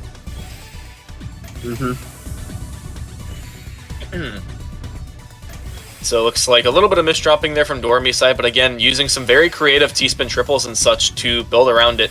Santi gonna have to be really careful and is stalling a little bit, making sure to Make some conscious decisions, yeah. There we go, and again, Yeah, very clever down stacking there. Had a couple holes there, but again, was very intentional, making sure that they could cash out on some Tetrises and dodge a lot of that really early pressure and avoid a premature zone. Yeah. Then 58 ulti, I think I saw from Dormy. Just Santi getting 45 a 45. Tetris. Gonna That's be alive currently, but it's still just so much pressure there from Dormy. As Dormy has a mid-game DT cannon. Yeah. Looks like Santi going to be staying alive with that combo. Combo's definitely doing a lot for them there, as Dormy is kind of running away with pace here. Has built another mid-game DT cannon. Gonna have to bail a little bit on that, as not enough T-pieces in the bag for the efficiency that Dormy wants to maintain here. However, has forced and pushed up Santi tremendously on this board here, and pushing them to do some pretty suboptimal strats here in order to stay alive. That Kirby plush is like staring into my soul. I kind of forgot it's been here the whole time. It's just... Oh, Like, I and have the exact same one, and it stares into my soul. And this one is not. This one is no different. All right. Maybe that's what helps Dormy get all these high zone clears. Just the Kirby push, or the fact that the Kirby push stares into thy soul? Maybe a bit of both. Maybe it's just the presence. The presence But of yeah, good luck. both. Santi having a pretty neat stack here. Kind of. Dormy's not looking as clean, but still manageable. Still finding good down stacks out of it. Definitely getting a lot of pressure put onto him by Santi. And looks like that mini T-spin single gonna help cancel out most of that pressure. Santi is trying to find a way to keep this incredible efficiency up, but looks like trying to do so for such an extended period of time, not having the easiest scenario to make it happen. Looks like they're gonna have to change which side of the stack their well is on every now and then. And a 29 Dodecatris is gonna force Santi to zone. I don't think they made it over to the full zone, but they did have 3 quarters last I checked. And it's still going to be a fantastic zone here, getting that to JO 18. misdrop from Dormy. Oof. Oh, that's definitely gonna cause a lot of problems, especially given the amount of zone charge and the amount of incoming garbage that Dormy has to deal with. Gonna be skimming through it. Manages to find a down stack, gets enough lines for another zone. Is this going to be enough? Is this? Oh, but Santi is starting to send no, Tetris. Santi's keeping that pressure going. It is non-stop. Very creative ways down stacking through. Has the quarter zone, so Dormy gonna get another shot at trying to get this pressure off. Still not enough. Still not enough room to get that pressure off. And that team misdrop is going to end this round. Oof. There you go. Santi gonna be taking their first of the set here, making sure that Dormy is not gonna be running away with this anytime soon here. And I think for the first time in 2 sets, we have got a no sweep on the horizon here. Yep. No sweeps here. Put your brooms away. I was about to say that again. I'm always one step ahead. Add to the tally of jinx moments. Alright, and so, and speaking of jinx moments here, both players hitting max zone at almost identical times here. Yeah, not exactly a simul Tetris. yeah, not exactly simul Tetris as the classic scene knows and loves, but about as close as we can get here for Tetris effects. Looks like a 58 Perfectress coming in from Dormy, 46 Perfectress on Santi's end, but Santi does not have a lot of good options. Board. Oh, using IRS to stay alive, unfortunately, not quite enough. Still managed to squeeze in a few extra lines, but Dormy was not looking for a close match that game. Just wanted to get that done and over with. Right, and we've got the T, S, and Z start. Pretty spicy misdrop from Santi there. Gotta say that those misdrops are a little bit looking like Santi's avatar there for a little bit. But again, has definitely cleaned it up more than fine here now. Yeah, So it doing looks that, like doing a good job of keeping that 8-1 stack going. And it looks like they're trying to figure out a way of how to try and get into a good zone here. Looks like they're going to settle for T-spin into Tetris. Has to sacrifice a couple T-spins, though, or T-pieces, though, in order to maintain this clean board. However, Santi managing is to really combo clean through with a quite finish bit. there. Gets that ulti. 62 attack. That's going to be a lot for Dormy to deal with. Dormy's going to have to, like, down stack in order to counteract a good amount of that. But that's going to be a lot, and that's going to be... Oof, that's going to be quite a bit of garbage from Santi there. 300 zone APM, 100 APM on the dot. Very precise. Yeah, 100 flat. And just a very quick spike that Dormy, unfortunately, due to the way, again, timing those zones, not a lot of options there, if at all, to tank such a massive attack. And again, Yeah, part of that was, you know, Santi making sure to combo through all of that. Again, if you do combo through, you know, through the zone, those attacks will all get summed as one massive point in your opponent's garbage well. And so it makes it tremendously harder to try and combo through. Yeah, Dormy into the zone right now. I don't think Santi's gonna follow because of all those holes in his stack. Probably wants to clear them out before doing anything drastic. However, Dormy, yeah, sending a hefty attack right there. You go 52 from Santi Dormy. Sorry, sorry, I'm kind of stepping on you there. Add one to the counter, add one to the counter. Looks like Santi preparing for T-spins after the zone here, which again, although it will not get the same bonus damage that would if it were cashed out in the zone, will help build up for another zone once it ends here. Oops, setting up that T-spin. Oh, trying to set up that C-spin. Oh, doesn't quite have the room to... Oh... Definitely, yeah, you can see Santi is not happy about that. Oh, Dormy that with is the an respectful unfortunate... tears emote. Definitely taking that loss in stride, though. Looks And like now Santi we are going at match for... point for Dormy. That perfect Ooh, clear. Santi with a Manages very to nice pull it off. BT. Dormy did send some opening garbage there, so Santi is unfortunately not going to be able to do the full 10 lines. Not going to be getting However, 3 has a GCs out of it. clean board of garbage here. Just a clean garbage queue, and uses that to his advantage. And looks like they're going to be having a 7-2 well. Dormy is already well underway of cashing out with this zone. Misdrop there on the S piece going to make it difficult to continue through the zone. Able to he finds 18 somehow with some very nice stacking. 56 attack. That is a very good. That is a very good. Santi 18. with some bad misdrops in their own right. Not quite And with the best of stacks. Gonna try and skim through it. Has a quarter zone of charge.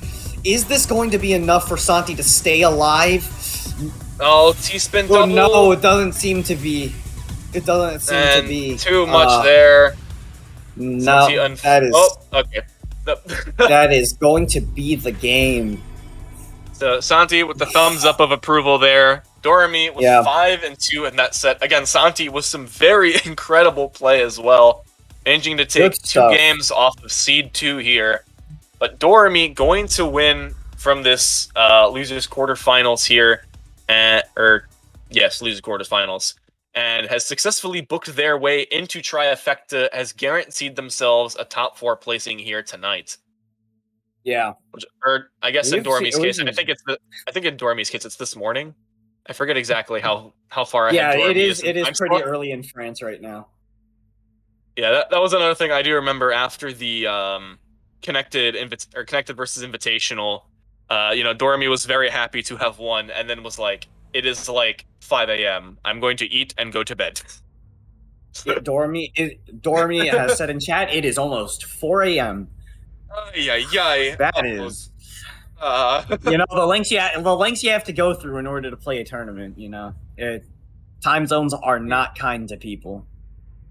It's okay. I actually may or may not be heading over to France in the spring, and I'm just gonna host a tournament just for Dorami. It's gonna only be Dorami, but it's gonna be something that Dorami can actually play in their time zone. Well, okay. Well, do you have to be in France in order to do that exactly? No, but it makes it easier. Also, I just kind of want to keep meeting more people in the community, and yeah. So You will run exactly into Dorami and at the perfect possible time. exactly, I saw the opportunity. I was like, oh. All right. It looks like we're going to be moving on to. I will travel the globe to find all of the best Tetris Effect matches that there are to see, and I will go see and commentate all of them and deliver the content. Yeah, it looks like we're going to have OSW versus Promo right now. I can see I've spurred some very interesting bits in the chat. Dorami, I have an East US Coast sleep schedule. Honestly, though. I don't have any. I don't see. I live on the East Coast, and I don't have an East Coast sleep schedule. Mine depends on the week. Sometimes it is, and sometimes it's. I alternate between having like a West Coast sleep schedule, an East Coast sleep schedule, and a European sleep schedule. And yeah, sometimes I just go to the. Yeah, usually I'll fall asleep at the same time as like those in the UK or something. Mm-hmm. Or actually, no. Anyways. Wait. Sorry, I'm trying to do mental math with time zones, as everyone else is trying to figure out how to get the. Yeah. In the zone meantime, battle while you math figure out that mental math, we will be having OSW face Promo in the losers bracket here. That is I'm supposed to be definitely going to be an in interesting the. match. Both of these players, both of these players okay. are contenders were contenders in Square One, which was a pretty prestigious tournament that happened quite a few months ago. Oh, wait, was Square One last year? No, it was this year. It was earlier this year. Okay. It was. I was gonna say, in February. yeah, because I was trying to remember when exactly that took place, because that was so exciting, dude. But like again, we have a lot of this thinking, upper echelon of talent, even from Square One, which was creme de la creme. Here in top 8, top 6, top 4 of zone battles here, and it's just incredible to see how these players have. And again, zone battle is, it's not new per se, but in terms of the Puyo Puyo Tetris engine being pretty old, and some of the other modern games, zone battle is a little bit of kind of a newer format to kind of fit the mold here, and so it's very impressive with how already this play has been optimized by some of the world's best here. And all right, looks like is OSW was working on when the game is starting. It looks like Promo has already built, I believe, 14 or so pieces of. All right, looks like Promo was just waiting, making sure that OSW actually had control of the game. Yeah, Promo a little bit more. We're not. Promo might have a bit more of an advantage with the stack because of OSW's hesitation, but yeah, looks like we're in the swing of things now. The only thing I got to pick up from that was that Promo does board watching very, very carefully. Yeah, it looks like these players are still very considerate of the other. Yeah, which again, obviously you sacrifice a little bit of your own play by trying to peek and see what your other opponent is doing. But again, it can mean the difference between just sending a Tetris that gets countered and realizing after an opponent misdrops that you have an incredible opportunity to send a lot of garbage very quickly. And Promo with OSW taking all that garbage from Promo. That is quite brave, but yeah, that is a very brave choice. Quite well. Yeah, that was a very unusual thing to do, but definitely seemed worth it, seeing as there wasn't really a lot of room for a good zone all on his own. Yeah, and so it looks like already both players at 50k points. Next zone will probably send it into phase 3, but both players are trying their best to clean the board states up, getting a little bit of a more favorable scenario here before they let it rip. It looks like OSW with a T-spin double into Tetris. Still going to keep that zone meter, though. However, there is a misdrop on their board. Going to open the door for Promo to try and downstack as well. And there it is, that Tetris. Going to send it into phase 3. Promo not zoning quick enough. This is going to be a phase 3 zone. So less time than they might like to admit here. However, still managing T-spin after T-spin. And... oh, 53 I think attack, 19 lines in that zone. Let's see what OSW can do, because OSW is definitely has the capabilities to try and match that up. A bit of hesitation trying to find a T-spin setup there, but couldn't quite get it.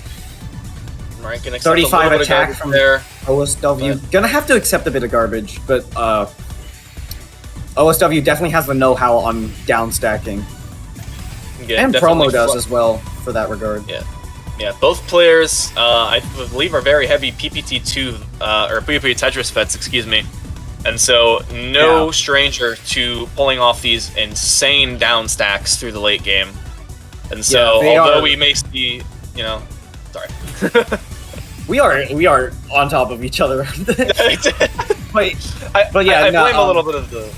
we did it again. But yeah, no, these players are definitely very familiar with this sort of phase 3 messy garbage, because Puyo Puyo Tetris does have a lot of that. Very, very good practice. And it looks like 13-31 there. Nice little number thingy there from Promo. Looks like OSW with the, I think that was a triple-double, if I read that correctly, but I might have not. Not quite going to get 16, but that's still a 46 dodecatris from OSW. Just absolutely insane efficiency there. And Promo, I think, might have been a half zone to counter, which again, not enough to fully get them out of the clear, but enough to keep them alive for the time being. However, OSW is blitzing right now through some of these T-spins and is slowly but surely building up that zone meter. And oh no, that misdrop is going to be very, very problematic.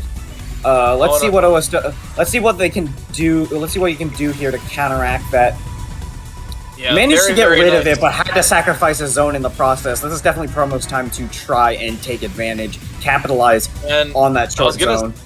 Gonna say Promo with a little bit of a rushed zone, trying to make sure to see if they could knock out OSW right then and there. However, not going to be able to get as much damage as they were anticipating off that attack, and OSW is right back to the bottom of their board here. Yeah, just sending all that pressure back. It's like not going to let Promo have any of it. Promo finding that downstack in the zone. Let's see if this can send anything significant over to OSW. It sends a good amount to his board, but there's another zone there. They're just going to keep going back and forth with these zones, I think. And there it is, OSW again with the incredible downstacking, still getting 17 out of that. Promo, I believe, has a quarter zone to fish with, but that's only going to be 17 lines from that Octorus. Yeah. And just to get another quarter zone, but again, a lot of these matches, it's really hard to try and come back from quarter zone spamming, again, as OSW is able to build up zone meter with no problems here. Oh, and a misdrop there, and another misdrop on Promo's board. Oh, those Promo misdrops are not going to be too kind here, especially this high up. Could not find that down stack. Yeah, Promo, oh no, with those two misdrops, is OSW going to take the first game in this set here. Almost 200,000 points. That was a 5.5 minutes. That was definitely a very good match, but that was definitely a good round between those two. Well, we're going to kick it right into game 2. For those of you who have not put the turkey in the oven, you still got plenty of time to do so, and it probably will be done by the time this set is over. My question is, wait, who's cooking a turkey in around this time? What, have you never cooked? Have you never cooked a turkey to celebrate zone battles? You know, just typical. I can't say I have. Sorry, it's like, sorry, I had a really nice curb. I needed a reason to feast. Why are you buying a turkey so early? It's not even close. It's not even close to Christmas or Thanksgiving. Oh, listen, it's a long story. Okay, I got a curb first. Oh, what? Ooh. Sorry, did Promo surprise you there? Ooh. I keep hearing the oohs and ahs. I can't tell what you're referring to. Nah, it's. But anyway, we should get back to this match. Both of these players are going back and forth with their zones. Yeah, OSW is probably going to be able to counteract this garbage. All right. Yeah, both players about even on the board. I just realized, I'm pretty sure they've done one zone each, and we're almost into Phase 3 here. That T-spin from OSW is going to send it into Phase 3, as they are now clearing out a ton of garbage here. It's a lot of pressure to put on the promo. Lots of messy garbage here. Gonna get ready to try and end it. These players and a little bit of SR there on promo's board, but not going to be in the worst of scenarios, able to do some 9-0 stacking. OSW finding a good down stack there to compensate for that misdrop. Unfortunately, not quite the best board state for a zone. I'm still going to be able to get 16 out of that as well, and actually dish some damage over to promo. Yeah, that managed to turn it back around even for a little bit. We're gonna have to see if that's gonna be able to keep OSW above water here. Alrighty here, and it looks like a T-spin triple setup there on OSW's board. A little bit of... Ooh, couldn't get that J-tuck, but that manages to work well as an anchor for that Tetris. Really good foresight from OSW there. Really good improv. I forget this was the same game that we had already hit Phase 3 in like the first minute and a half.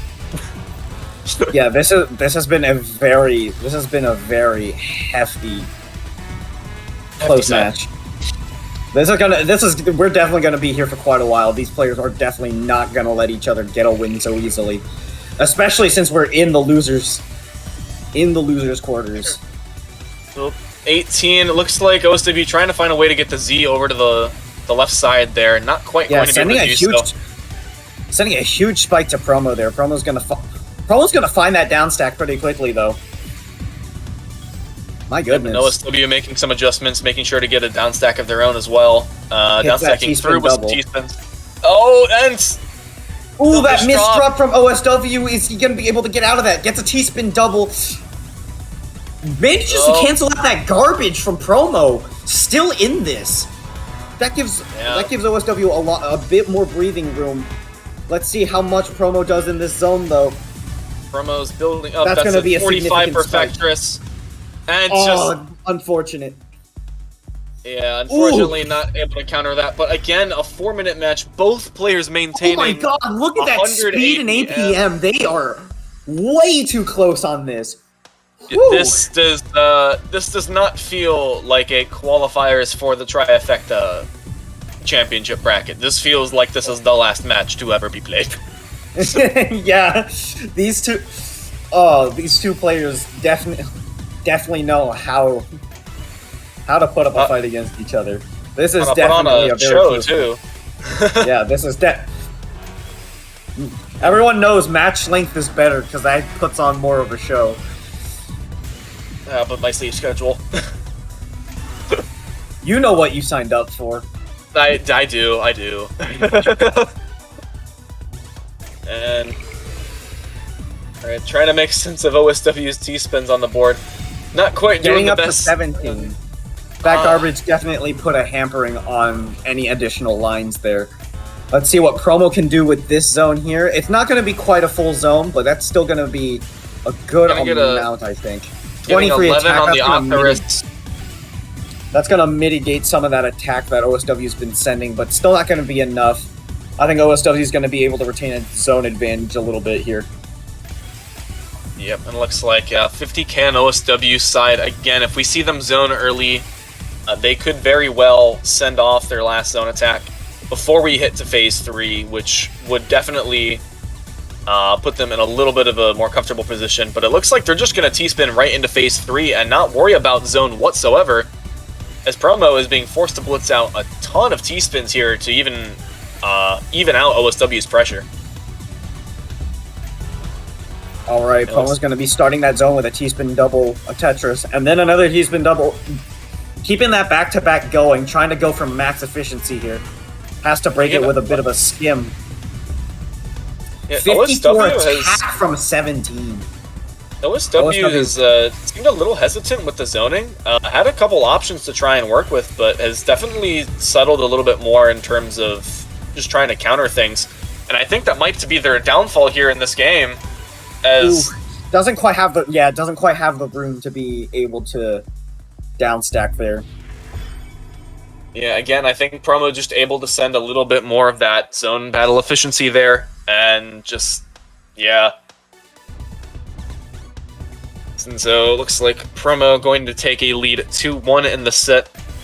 Again, 3 games after nearly 10 to 12 minutes of play here. We are in for an exciting match. Yeah, we're only on game 4. And this is first of 5. These guys are going to be... This very well seems like a set that could go to a game 9 here and go to a decider. Yeah. If so, that'll definitely be an interesting match. So, and I was about to say Promo, like, sorry. Potential curve, potentially? No, not quite. 53 attack, good ulti, though. Let's see what OSW can do, especially since he's low on the board. Manages to find that T-spin double after a pretty bad misdrop. Looks like Promo trying to get the T-spin factory here.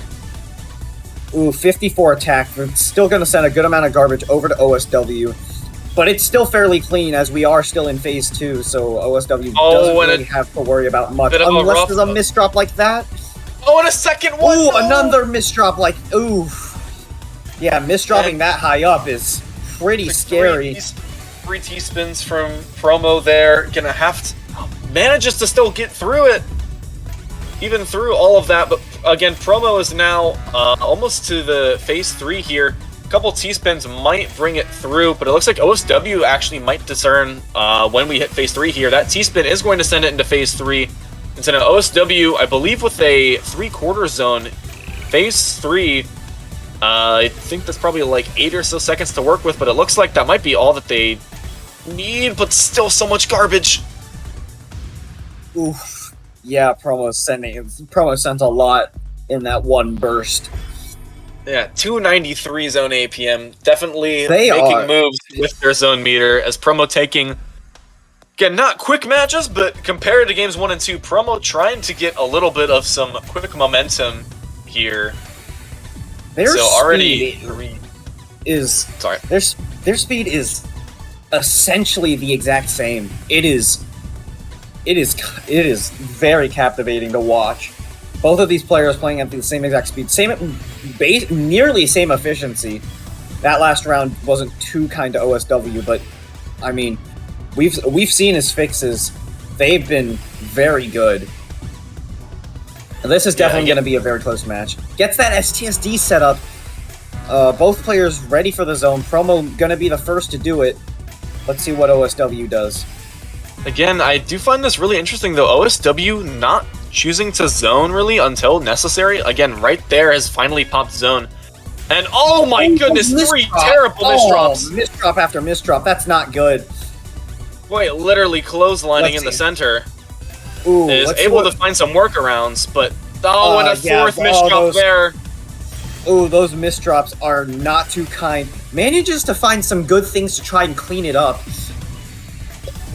Good fixes, but that's definitely not going to be very helpful to OSW here. I have never seen someone with so many misdrops in a zone pull off an attack so impressive after such a catastrophic event as OSW. Yeah, OSW seems to definitely be constantly bracing for the worst, but always managing to pull it off. Speaking of bracing for the worst, that's 33 misdrops. Those misdrops are hefty, especially that high up on the board. It's probably going to have to take a zone in order to get out, unless he finds a decent GPT downstack. Finds a decent down stack, but that's still a lot of garbage incoming for OSW. There we go, and this is a phase 3 zone 2. It's a full zone, which is going to be needed, but running out of room to try and stack through here. Yeah, not a lot of room. Opts to up stack there, trying to get some good additional garbage that is, actually warranted. Oh no, and another misdrop. They couldn't skim with the Z. And just like that, Promo again gonna be taking another game shortly after entering phase 3. And so Promo, now after dropping one game at a 5 here, is on their way to try and end this set very OSW starting off with that C-spin perfect clear. Oh goodness. And Promo apparently again, I don't know how, but Promo was just ready for it, just managing to counter all of that garbage with like 2 different pieces.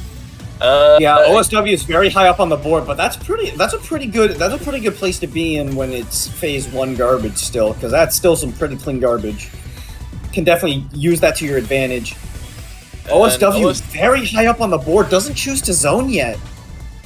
And looks like right there we can see why, as dug out quite nicely. And as Promo is going to be getting into zone, we're going to have to see how OSW continues this playstyle. Has a little bit of trouble getting that T-spin in there, followed by a Tetris. Those misdrops. Oh, those misdrops are not too kind. Managed to get that Z kick down. Definitely ooh, that's a lot of garbage incoming. OSW is going to have to zone now in order to stay in this. Yeah, I don't really like how OSW's been trying their best to do an entire counterattack of all of Promo's garbage here. I don't really think it's been working out for them too well. And, just like that... I think what OSW's strategy is to try and accept some garbage, try to cancel it out outside of zone, just so that zone spike can be significant, and try and get a good zone attack without having to worry about dealing with a counter. Yeah, it seems like it worked out better for them earlier rather than later. Was Promo with some very nice Promo use of the getting garbage. that ulti, sending 46 attack. That's definitely an easy thing to counter, I think, for OSW here. There's definitely a chance for a good counter attack here. Oh, and a nice T-spin, but unfortunately Misdrop's gonna deny the Tetris, but 40 Dodecatris is going to be very handsome. Still sends something back. That's gonna be good. But we are in phase 3 now. The garbage is gonna get super messy. The only way to get rid of it is through really good down stacking. Right, and there we go. A T-spin in the middle of down stacking through on OSW's board. Gonna have to zone, but managing to get some T-spins as well in the process. A 19-line Octorus. And that's gonna force Promo to zone, but Promo's not really in the best scenario to... Okay, never mind, he got a Tetris. But still, 21? OSW could counter this here with the quarter zone, and... doesn't quite, but still in this. Still has a chance to do something here. Again, very good down stack fundies here. Finding that down stack, getting a good 6 combo. Yeah, almost halfway down the board with that. That is an absolute lifesaver there for OSW. Indeed, indeed. And Promo with a little bit of nice overhangs there, going to be keeping up that T-spin efficiency. It looks like both players at a max zone meter. However, OSW is in a little bit of a down stack here. Gonna pop the zone, but again, this is really high up. I don't know how much they have to work with here, as that's going to be a 13 attack.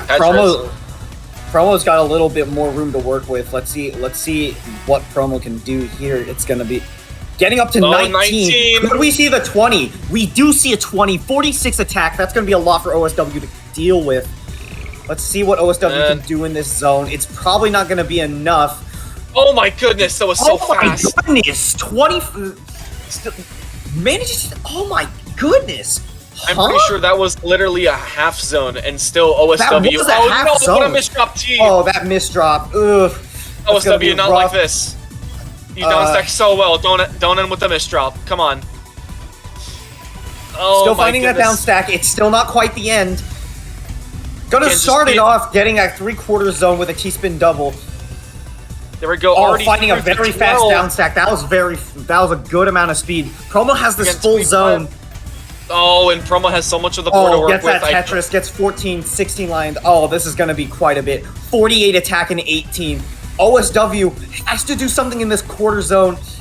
It's probably not going to be enough. And finds that. Can he find that down stack, though? There is still a chance. There's quarter zone. Quarter zone. There's a quarter zone. Alive. Still can stay in this.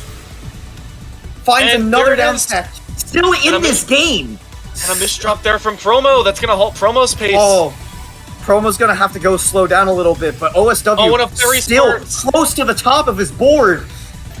Incredible down stacking there. Getting some good down stacking. Oh my goodness, this is so close. Oh, and the IRS, I think, just saved IRS OSW. staying alive. And getting the T-spin single kick. That's very high up. It's Promo with no garbage close. and a T-spin factory. Promo's getting a lot of T-spins here. It's going to be a really efficient zone with a lot of time. Promo has to going for the kill shot. 42 OSW has to do a lot of down stacking now or face it. Managed to count to 4, getting a Tetris in that zone. There we go. I believe this is a half zone, but again, OSW has to be really careful. Not going to be a full counter. Going to have to kind of in it. Oh, it's not going to. Oh, there we go. Quarter zone. Room. Oh, it does not have. Oof. That was some intense survival from OSW there. And again, it's not going to be enough. Almost a 6-minute match, and again, 91 APM with OSW while downstacking for nearly 4 straight minutes is absolutely incredible. And again, most of that too was on quarter zone damage, which does lower the damage output. And so, holy smokes! Being able to pull that off is absolutely nuts. I cannot think of another time that I've seen such incredible downstack play. That was an incredible match. And again, obviously, props to Promo. Promo has made top 4. We will see them, I believe, playing Doremi in loser semis. But OSW coming into Grandmasters as the 12 seed, making it over to winners semifinals to guarantee a top 6 placement. And the incredible downstacking play that we've seen in Phase 3 from OSW. I can clearly see why they've been pulling some upsets recently. Yeah.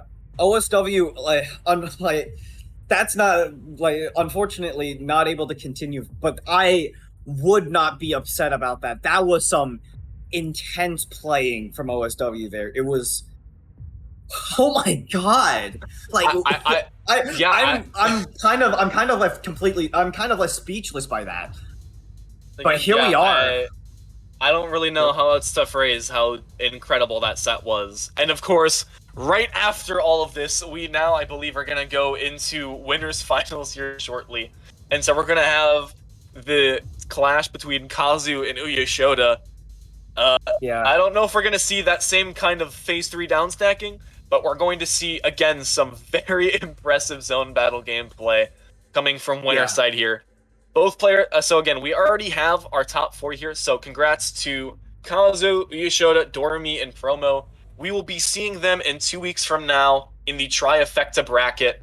But again, these players are not done yet. They want that first place here for the better seeding coming up here. Oh my god, I don't really know how else to just be like. I gotta calm it down a little bit now that the match is finished. It was just my heart rate went up a little bit. I think. Oh my god. I don't know. Just oh wait, what? Oh jeez. Okay, I thought we were supposed to take an intermission, but they're already ready to go. I guess we're going. No breaks here. All right. Okay, we got it before the match started. Kazu versus Uyeshoda, number 1 versus number 2 seed. Number 3. And look at this speed. Look at this speed. Already off the bat, they are raring to go. Kazu already with some garbage on the board. Uyeshoda getting that first hit in. All right, looks like Kazu has transitioned over to 6-3 in order to. All right, sorry, is that 6-3? It's still 6-3, but it's just on the other side. 3-6 in technicality. And Uyeshoda looking to have a little bit of a more difficult garbage well that also has now changed. Again, not too common to see, but again, it has just hit Phase 2. And so, not even a single Phase 1 zone here in this first match for winners finals here. And a 55 Deca Hexatris coming out from Kazu. That efficiency is just like, you can't oh my have goodness. That. Oh my god, that was nasty. Skim. What? That row 21 skim for the ulti. That just Not even deciding to take the simple. I don't think anyone, even those who are good with the zone, would ever think to do something like that. I'm gonna say that reminds me of some like Yoshimi zone style play, but also with Uyashoda pulling it off was like. And we are already into phase 3. Well, we are not even 1 minute. We are just reaching 90 seconds into this match, and we are well into phase 3. Oh, and I think Uyashoda missing a T-spin single kick. Again, not too much to worry about, but any little bit against Kazu is going to be, monumentously harder to overcome here with lower momentum. And Uyashoda looking to go on a pretty nice down stack here, going to top out to end that zone at 46 Decahexatris. Let's see what Kazu's going to turn up here. And... Oh my goodness, gets the 20. Getting that 21, 61 attack in phase 3. Uyashoda doesn't have room to deal with it, doesn't have a zone. Oh my god. Still in this though, clean stack. If Uyashoda just down stacks this, I think you'll be fine. Oh my goodness, Kazu missed a PC. I'm sad. I had to go back and look. Sorry. It was... Oh my goodness. But again, both these players pressuring each other, playing so fast. Just unbelievable the decisions they're making in the blink of an eye. Oh my! I'm kind of left speechless and I'm like hypnotized by this gameplay right now. They are just going at like breakneck speeds here, doing a lot of down stacking, counteracting each other off. Uyashoda is towards the top of their board here, but still in this, getting some good efficient plays in phase 3. 47 attack and 18. Let's see what Kazu doing a little bit on the combo here. Looking to get 20, gets 20 as well. 20 with 53 attack. There we go. These are definitely these are the highest level of play. Oh, and an extra single skim on the top, so Uyashoda could stall out for the T piece there for zone. Kazu again only gonna have a quarter zone. But Kazu accepting some garbage in phase 3. I think that's the first we might have seen all night. Getting put a little bit on the ropes. Excellent utilization of the next Q there. Alright, and again, just both players finding these incredible T-spins almost out of thin air. Just, nothing on the board, all of a sudden T-spin, and then a down stack combo, and then a zone over here on Uyashoda's board. Into a combo as well. Uyashoda clearing those lines super fast, like they weren't even there to begin with. It was extremely messy garbage and just dealt with it so quickly. And looks like Kazu, a little bit of an eyepiece looks like Uyashoda setting up that center 4 wide. Oh, but there's a little bit of a gap on the right side. On that right hand side, yeah. Oh, and Kazu still pulling on the pressure. Let's see what Uyashoda does. Oh, and another bit of a chain misdrop. That's going to be the end of that match. 4 minutes and 30 seconds already. 227,000 points from Kazu. Look at those speeds. Oh my goodness. Nearly 150 drops per minute from Kazu. Again, just you can even see just anyone looking at these matches, just, pros, casuals, everyone is just, what in the world is going on in this match here? And honestly, I don't think I can tell you.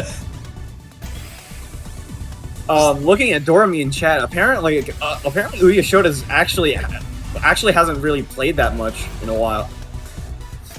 Like, oh my goodness! There on Kazu's side.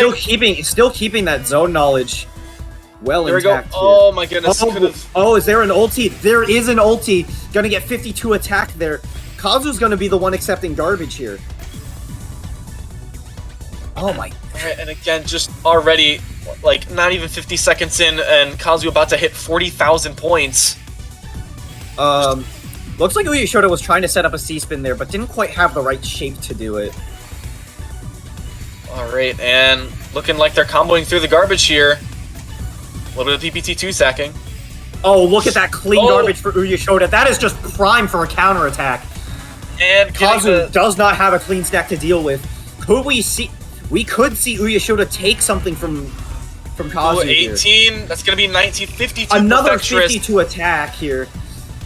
Let's see. And Kazu setting up for the Kazu T-spin, getting able that- to get through. Yeah, T-spin Very double. wise What's and that gonna get the 20? ulti. 58 attack. Just a Giga Brain solve, making sure to hold down on the right pieces at the right time, and not letting up on any of that efficiency, making sure to close out with that ulti. Kazu has not given up a single game in this tournament. Oh, but I feel like a Uyashoda is going to be the one to take care of it. Again, Ooh, Kazu's board not looking too great, but still able to send some garbage to Uyashoda. Let's ooh, and see what Uyashoda Uyashoda gonna can do neutralize. So Uyashoda has a pretty substantial zone advantage here. Already has 3/4 of it, and not really accepting too much garbage.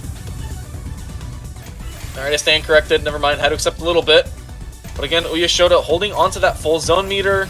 Not sure if they're gonna want to let it rip anytime soon. Seems like they're decently comfortable, but again, as I say that, here we go. There's the zone. Ooh, that's a very high board. It's going to be pretty precarious for Uyashoda. Kazu is basically ready for this zone. Going to do a lot of down stacking. Already up to that 15 lines, getting up to that Perfectress already, sending And that's 41 still attack. 41. Uyashoda starting that counterattack with a The down fractal. stack. Still gonna have to Down accept stack some finish. garbage. Kazu's keeping up this pressure. Uyashoda is towards the top of his board. And again, Uyashoda has had some really impressive strats on the down stack here. Gonna be stacking to the sky. Gonna enter trying to zone. get It's that- gonna get cut off by that piece. It's gonna getting There a I go, color clear. I think I want to say that. God, and on just- the draw, dude. Uh, These guys are going so I'm not- fast. You have to you kind of have to talk fast here. It's just in other words, I just have to commentate better. It's a skill issue. I'm sorry. I can't keep up with this. Even if I was, that's just a testament with how skilled these players are at.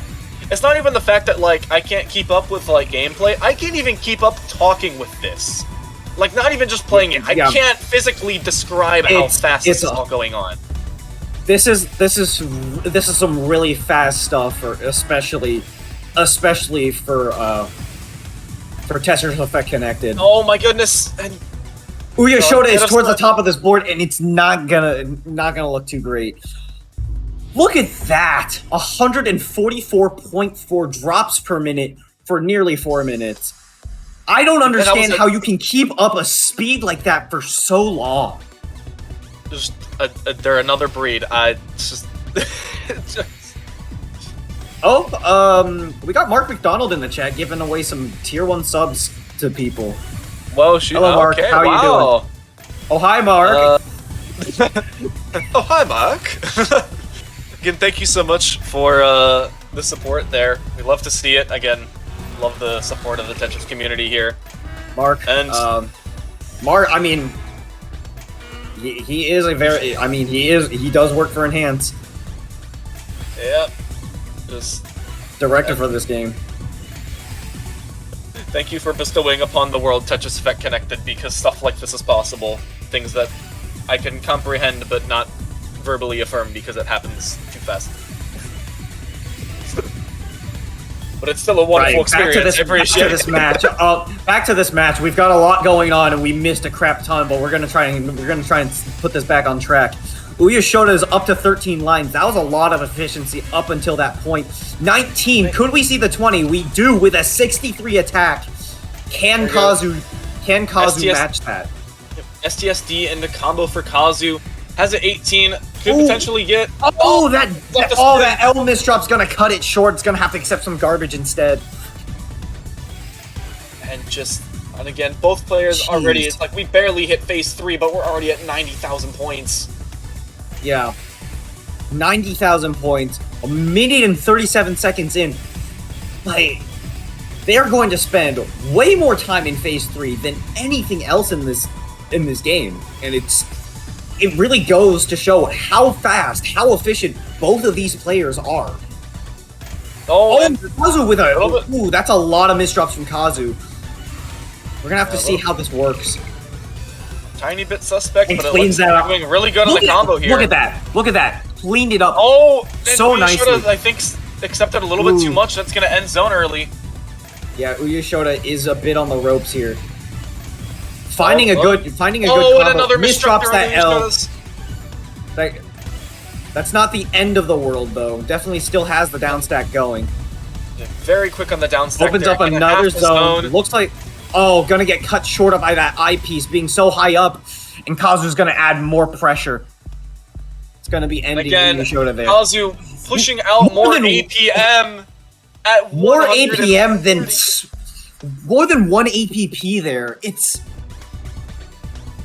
these numbers just are barely, just but still, that is staggering. some staggering efficiency. I don't. Yep. Nobody knows. I don't think there's anyone out here besides Kazu that knows how Kazu can pull all of this off. Like, I mean, it is that efficiency, that speed, that efficiency for that long is just beyond human. But again, it's incomprehensible. Time after time again, Kazu manages to deliver, and it looks like we could be seeing. Oh, it looks like they wanted a special little T-spin to end that zone, but a couple misdrops here and there going to end that short. Yeah, this is Uyashoda's chance to capitalize. Getting that 19, sending 52 attack. Kazu doesn't really have anything. He's going to have to accept a good chunk of that and then have to go into zone.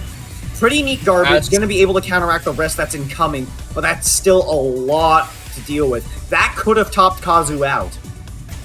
Yeah, definitely a scenario where hoping Uyashoda didn't count eggs before they hatched, but definitely goes to show that Kazu is also susceptible to a couple of misplays every now and then. But again, just the Kazu is not prone to error. Kazu is still prone to error. It's not immune. I mean, sometimes it seems like they're not prone to error, but again, we have seen it. We have seen. Well, oh wait, no, that wasn't a misdrop. My bad. Well, was it? You know, it's funny. I can't tell because it's Kazu, and sometimes that's just how the. Oh my goodness, Tetris! With a 73 attack. Oh my goodness.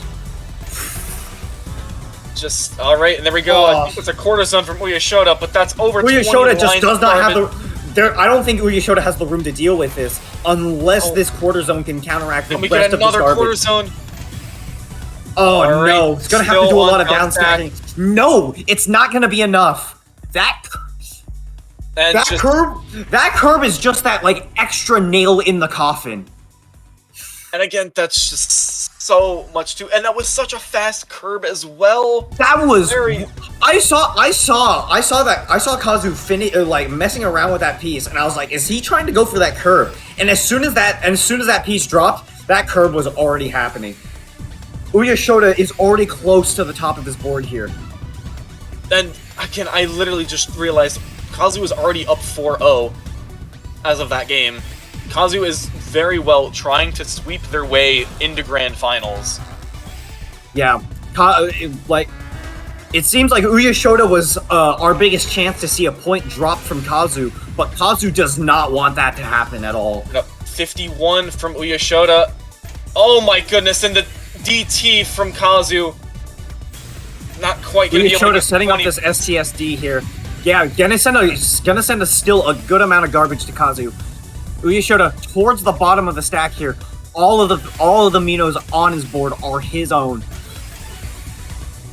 And oh my god, I think that might have been a was that misdrops on Kazu's board? Doesn't matter. Already T-spinning through it.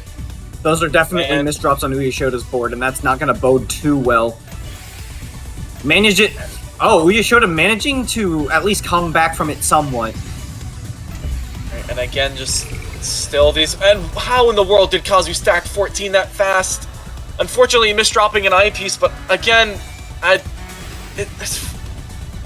what? 50 already on the Perfectress. And Uyashoda getting 51 attack on that 17. Yeah, I'm sorry, I'm stuttering, guys. I don't really know how to phrase this. But this entire match has been so staggering, so scary. Like, it's, oh my goodness. How do you Uyashoda's towards the top of this board. If something goes wrong here, this could very well mean the end for Uyashoda in this match. Gonna get 10, that's, I think, 24 Octorus, but again, Kazu just playing so incredibly, has, like, no garbage on the well, and another mid-game Kazu with DT. a T-spin triple. Oh, I think that's the third mid-game DT of the game, and it looks like Uyashoda gonna try... 18. Uyashoda, oh no, that's not the best board state. That's gonna be the end. Oh, not a good way to end that match.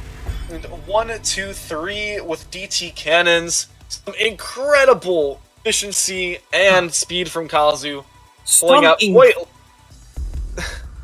Just like in general, I don't know how to describe that match other than, oh my gosh.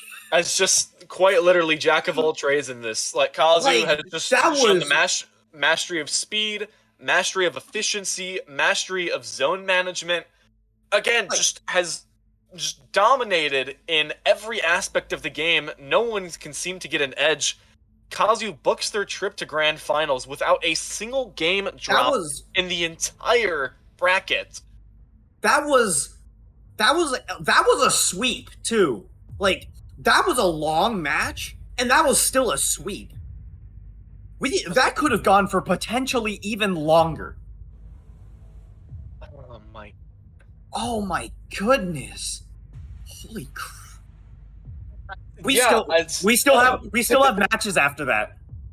We still have matches we do. after Okay, yeah. I suppose we do. That's right. I'm gonna say right now. I think we need a break. I think we need to cut. I think we need to take a bit of a breather right now. Oh my! I am. All right, okay. we are about to go. Austin, are you alive? I can't tell. Okay. Yep. All right. Okay. Real quick before we go back to break, we still have that giveaway going in the enhanced Discord server. If you're in there, you'll see a channel dedicated to sales and giveaways. You can just enter the giveaway there. We're not doing the connected thing like we did last time. We're just gonna have it all in the enhanced server. So yeah, head on over there, enter the giveaway, and if you win, you get a chance to win either a copy of Tetris Effect Connected or any other enhanced game for that matter, if you already have a copy. So go over there, enter the giveaway, get a chance to win get a chance to win a really good enhanced game, which is literally any of them. Yeah, just take your pick. You're gonna spend a lot of time with it, and you're gonna enjoy every minute of it. I can't compliment them enough. Yeah, enter the giveaway. Good luck to anyone who enters. Oh my god, let's go to break. I am. Yep. All right. And again, make sure not to go anywhere. If you do, you better make sure touch that dial. Turkey that's been cooking in the oven for. Don't touch that dial. I need to get some water. Oh my goodness. Oh. Okay, wait. Are we live or no?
out in the beginning. Yep. Open the.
All right, let's. Oh,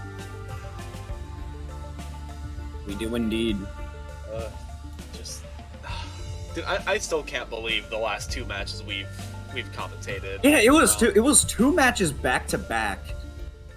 That were just Like, those were some nutty. Those were some nutty matches. I went and looked back at like Twitch chat and all that stuff, and I'm pretty sure we got like 20 clips from those 2 sets, just in general. Like, there was so much incredible gameplay going for that, and we're gonna get to see even more in these next 3 sets here, which is absolutely crazy that we get to do this. So, again, now that we have our, winner of winners bracket settled, and rest of top 4, we're going to be going in order, so, Promo, Dormy could very well have to play 3 sets in a row, if, or 4, I guess, with bracket reset, depending on how things go. Which will be... If Dormy wins this, he's gonna have to fight Uyashoda yet again. Yep, that'll Gonna get a good rematch there. And then, actually, I don't know if Promo has faced Uyashoda in bracket. I should check that, actually. But, Heath. Oh, if Promo wins, if he fights either way, one of these two is gonna have a rematch against Uyashoda, which is definitely gonna be interesting. Oh, so they both have played Uyashoda. Okay, I wasn't sure if they had or not, but that is yep. I suppose that's why Promo is down in the losers bracket. Both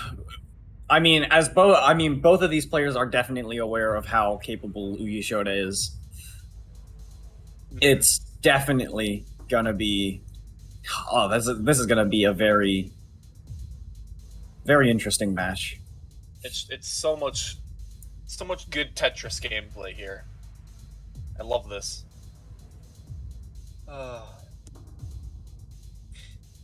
So, which actually, funny enough, yeah, Dormy and Promo were teammates yesterday in the Connected Versus event, and now it's just gonna be which one shall counter each other here to make it into 3rd place, 2nd place, and or 1st place here. Because obviously, a loser of this we will see them again in 2 weeks for Trifecta's main 12-man bracket. But again, Mhm. any little bit that you can get from having a higher seed will be monumentous in terms of getting to go through this entire thing here. So Yeah, we're gonna be in for some real good stuff here, I think.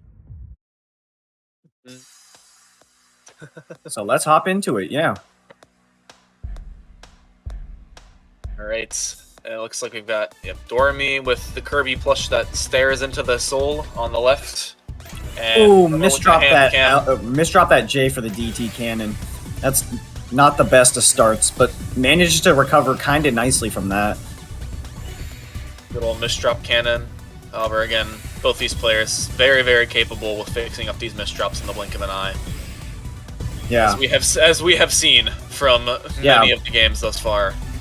And Yeah, Dormy's going to be Dormy, starting a zone with a T-spin double, getting up to that 8 lines already. and There's not a continuing- lot on Dormy's stack, so it's going to take a little bit. It's going to take a little bit to play some pieces down. Oh, and not Getting up quite to get the 19, ulti. 55 attack. And Promo looks like they're having a mid-game DT fest here for a little bit. Looking for that T piece. There it is. Gets that however, triple. Quite nice. 45 Yeah. attack. Still going to have to accept a few lines. Not to mention some additional ones that Dormy has been dropping outside of zone. Yeah, a bit unfortunate that the OP locked Promo out. Definitely could have had a massive attack from that zone if it weren't. Yeah, for the, Promo setting up yet another T-spin triple there. Getting it just fine. And yeah, Dormy having some. Oh, and just okay. Never mind. The stack's gone. It has all been sent to Promo. Yep. Return to sender. Yep. And just 2 T-spin setups just like that on Dormy's board. Still looking to get even more out of this. Could we see? Oh, we could. I was gonna say Not I'm quite the sure. right. Not quite the right pieces for it.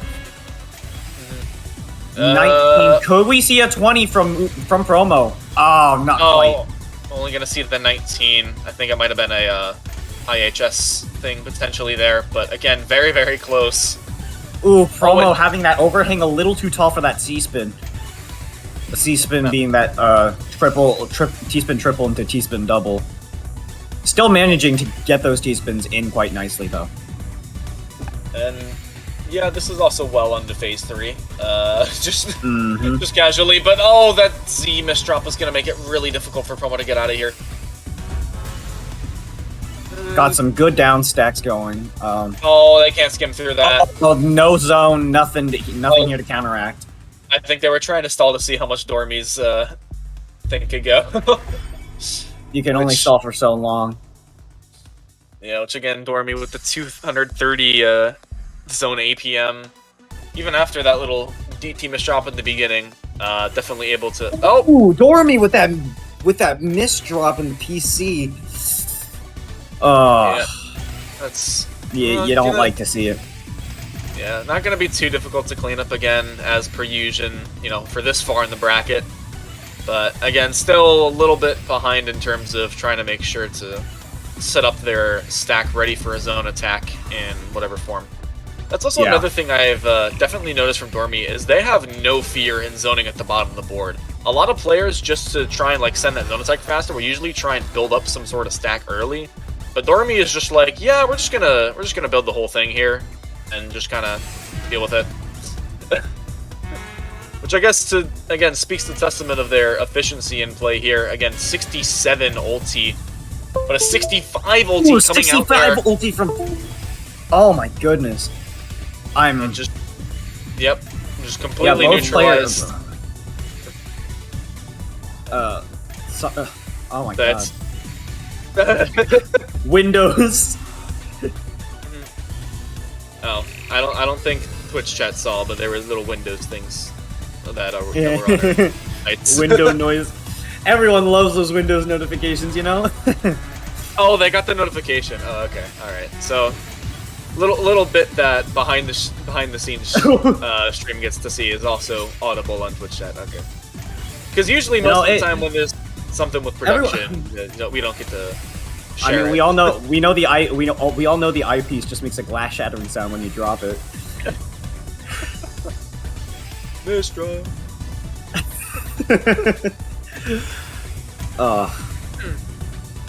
I can't let that Alright, go.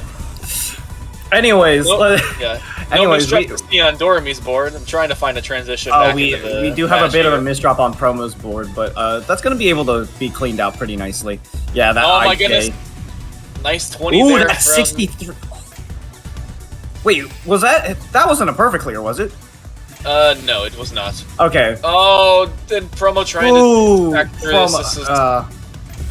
Promo's trying. Okay, gotta use this quarter zone to try and survive. It's not gonna work That too well. looks like way too much garbage. Yep, that is. Yeah, that's. That wasn't a great time. That wasn't a great time for Promo there. And 121 from Dormy there. This is the crazy part. Almost everyone right here in top 4 is playing over 100 APM, which would very easily win almost any in-person event. But because we're able to reach everyone with the online events, it's just, 100 APM. Better luck next time. Like, what? No! Then, oh, Dormy's getting pressured up a little bit here towards the top of the board. Has to be a little bit careful. Yeah, only getting a, I think like 7 or 8 line Tetris there. Promo's got a lot more zone meter to work with. However, because this is still phase 1, Dormy does have a pretty easy time building up zone meter. However, a little bit of an early top out there from Promo, gonna force Dormy to do a phase 2 zone here. Meanwhile, Promo gonna be doing some T-spins, helping clean up that stack. Dormy getting a nice oh, donation, using those bad lines to still get something good out of it. Boomerang into STSD on Promo's board to keep that stack clean. Absolutely crazy. Yeah. And The boomerang is very helpful for trying to recover from an STSD that you can't really fully commit to. You still get a T-spin double, but you can use an L or a J to like clean that up quite nicely. yeah, thank you for explaining that, Promo. I probably should have mentioned that, especially for viewers that may be like, Boomerang? Tetris? Hello? Like... Yeah, I understand, we're especially those more familiar with the classic Tetris scene. This will definitely look like essentially the equivalent of reading a foreign language. It's like a buko spin or however else the weird the kicks of the game just decide to happen. And 250 plus zones from both players, gonna neutralize pretty evenly, but looks like Promo gonna take a little bit more of the... Oh, Dormy getting that skim to set up an Imperial Cross. I immediately go into very specific terminology. That is just... That's okay. It's another T-spin jargon, don't worry. It's T-spin If we where say you something- rotate it a yeah. couple times and then it happens again. And Yes, that's for the all. uninitiated, an Imperial Cross is essentially 2 T-spin doubles back to back. Not to be confused with the other form of 2 T-spin doubles back to back, the Super T-spin double. You can discern. Okay, I will say you can discern the difference by the shape of the hole that the stack makes. An Imperial Cross will look like a cross, while the STSD will look more like a square. Alright. Yep, and by the time we're able to let you know what's Dormy's happening, on the ropes here. Doesn't have the room to downstack though. Yep, and so Promo going to be carrying the momentum with a 370 zone APM there, making very quick work through those zones and putting on the pressure for Dormy there. And going to be taking first game for them in this set here. And looks like both players again just stacking up that 6-3. Very nice donation from Promo to keep that back in English. Keep up that efficiency there. And making sure to stall as well, trying not to accept too much garbage here early on. One thing I like to mention, especially for those unfamiliar to tech specifically, you'll see that a lot of these players tend to not go for any openers. You'll see a lot of them tend to go for something like 6-3 stacking for like a sprint, or 9-0 for that matter. That and that has to do with the garbage system that works in this game. Because of how the garbage system works, the garbage at the very beginning of a match will be a lot cleaner, as you can see on Promo's board. And as a result, that gives your opponent a good opportunity to counterattack with a Tetris or something, or just a bunch of line clears at once. Mainly Tetris, but again, it makes it a little bit risky to try and send early garbage, and so you'll often see a lot of the early game is making sure to build a stack that allows you to sustain heavy spikes, because that's kind of the only way to, you know, risk topping out in the first phase. Which Dormy doing a bit of a pseudo DT there. Put the T piece down there early and only got the T spin triple. But I mean, the sentiment was there, so. And as some people have pointed out, in the chat, it also, I was going to mention this before, but okay, a lot of things are happening. Zone charge also does play a factor into why they will go just basically for a sprint stack, because zone charge is dependent not on efficiency but lines. So the more lines you clear, the faster the more your zone will charge, and the sooner you can pull it out. Dormy with a nice T-spin triple-ish there. It was like a really weird kind of C-spinny thing. Oh my goodness. Promo is just putting on the heat though. It's topping him out. So many back-to-back T-spins, and not even having to rival Dormy's speed, just out efficiencying, really. Yep, this game is evened up 2-2.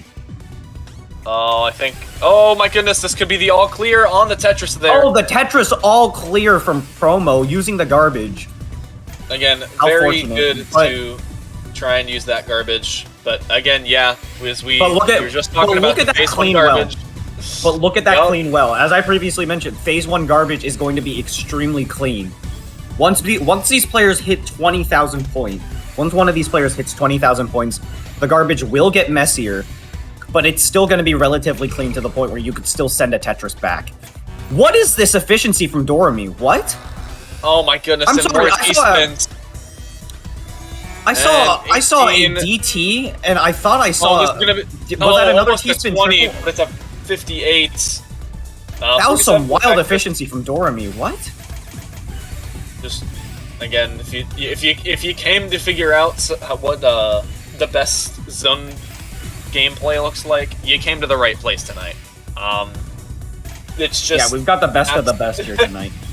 Absolute crazy efficiency, some of the wildest builds that we've seen, just, you know, in any sort of modern Tetris game, and just all of it compounding into one beautiful event here. Once this zone hits, I do believe we're going to be going into phase 3, which is the final phase of zone battle. The garbage here gets extremely messy. If you're familiar with something like, if you're familiar with other games such as like Puyo Puyo Tetris, you'll see a lot messier garbage in that game in those games compared to this. Phase 3 is essentially an equivalent to those. You'll see very messy garbage here. You'll have to rely a lot on downstacking in order to clear it all. Oh, and I think Promo was initially trying to see if they could do some T-spin triple things, but Dormy putting on so much pressure, kind of having to bail on it. And yeah, it looks like Dormy at this point is kind of just 9-0 stacking. Already has full zone meter, so not really in too much of a pressure to go for Tetris's over T-spins for the matter. However, it looks like they are finally popping zone here. Not sure if that eyepiece was a misdrop, but able to do a Tetris regardless, and that's going to be a 42 Perfectress again in phase 3. Some of these zones, even if they are like 30 or 40, can be absolutely brutal in terms of trying to counter here. As again, we see the Octorus from Promo not really going to do enough here, and has to pop a quarter zone trying to stay alive. Oh, and another misdrop. Ooh, that's gonna end the round. This is a very close game, though, as you can see, 3-2. Yeah, neither player wanting to go down here wants to get into that losers finals match with Uyashoda. Getting that top 3 placing here. Again, we don't know how the rest of the seeding will shake up for the Trifecta match, but again, it's any little bit that they can get in terms of making their lives easier 2 weeks from now is going to be monumentously helpful. And so neither player wants to give up this set here. And here we go, onto the T-spins. Oh, and a really ill-timed misdrop there on Dormy's board. Able to be fixed, thankfully, because the misdrop's got a couple of scam options there. However, that could do a number on their efficiency depending on how they play this out. Not quite going to be able to get 20, but a 50 Perfectress is going to be able to neutralize Promo's attack there. Yeah. And again, just back in the neutral game a little bit. Just Dormy getting those 2 T-spins, playing the efficiency, sending the garbage. Waiting for Dormy the with that SP. S misdrop. Looks like it wanted to try and spin it, but just dropped it a little too early. That's going to cause some problems. Yeah, unfortunately, SP's coming a little bit too late, and that impatience is not going to provide too many dividends here. And both players sitting on full zone meter. Gonna have to see who Dormy decides doing to a go bit of a first. small 4-wide there, getting a 6 combo going. Looks like Promo not... could have potentially had a combo setup, but not really going to go for it just Oh yet. my god, these T-spin setups from Dormy. And Oh again, goodness. Everyone Just has done... 4 in a row. I think Promo is also likewise of 3 of 4 D-spins. Going to finish up at the top here. Ooh. Not quite gonna find an Dormy's ult fishing for from that. those. Dormy was trying to fish for that curve. I could see that. 65 six- attack. That is some insane efficiency. Promo is going to be able to counteract it a little bit. Still has to accept some garbage, though. Alright, and a T-spin there. Going to keep Promo alive. Still working on the down stack here.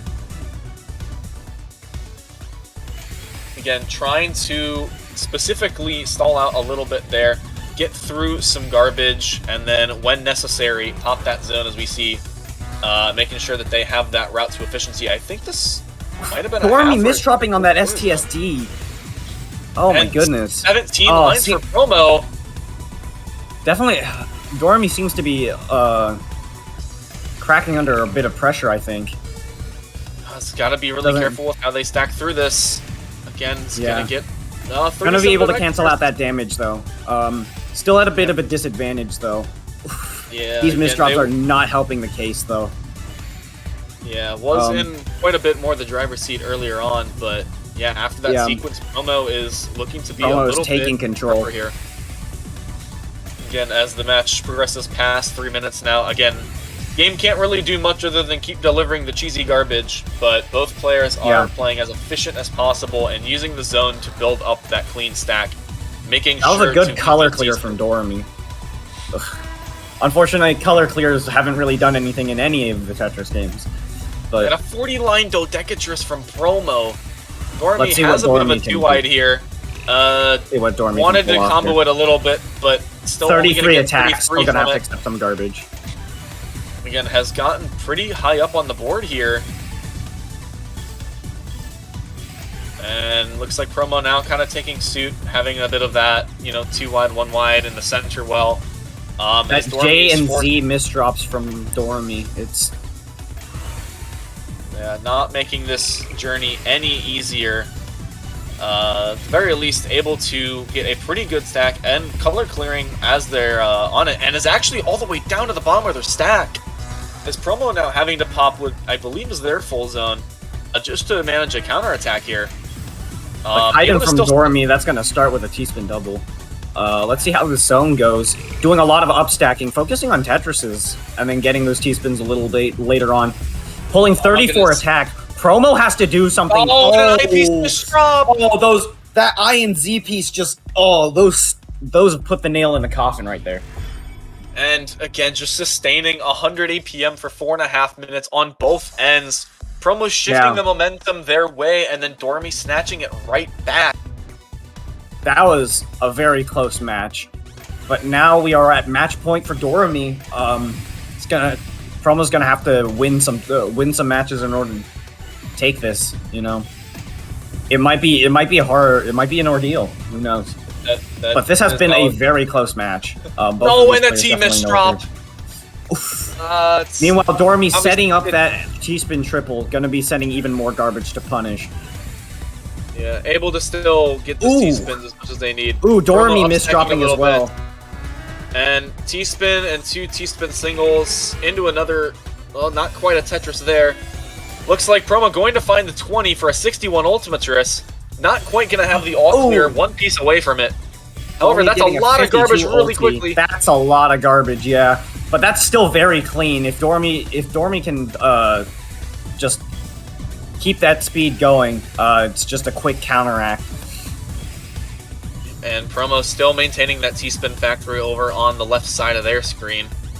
Again, it's going to have to downstack a little bit, as they have a little tiny bit of cheesy garbage there, but wants to make sure that they have their board ready for the later zones here. And is Dormy going to be popping a very quick zone? Again, still only at like 40,000 or so points.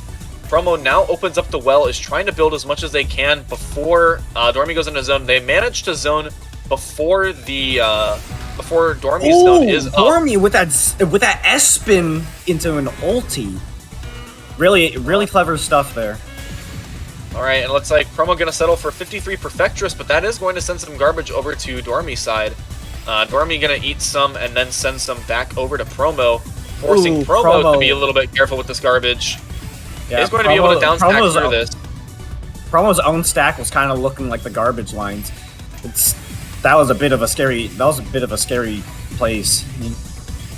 Yep, and looks like Dormy now doing a little bit of comboing through as well, making sure to deliver that style right back over to Promo, and trying to remove any kind of advantage they can have in that creative stacking department.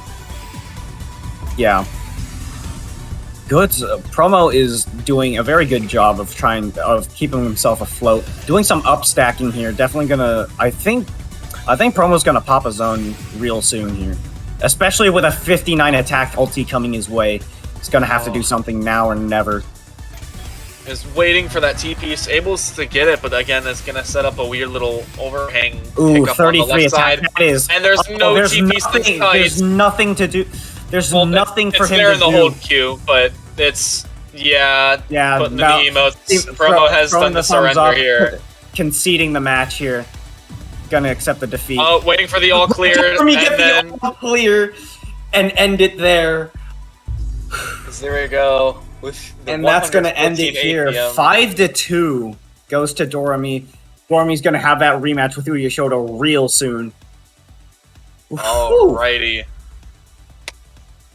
Again, very good gameplay from Promo, taking 2 off of Dormy there as the 6th seed.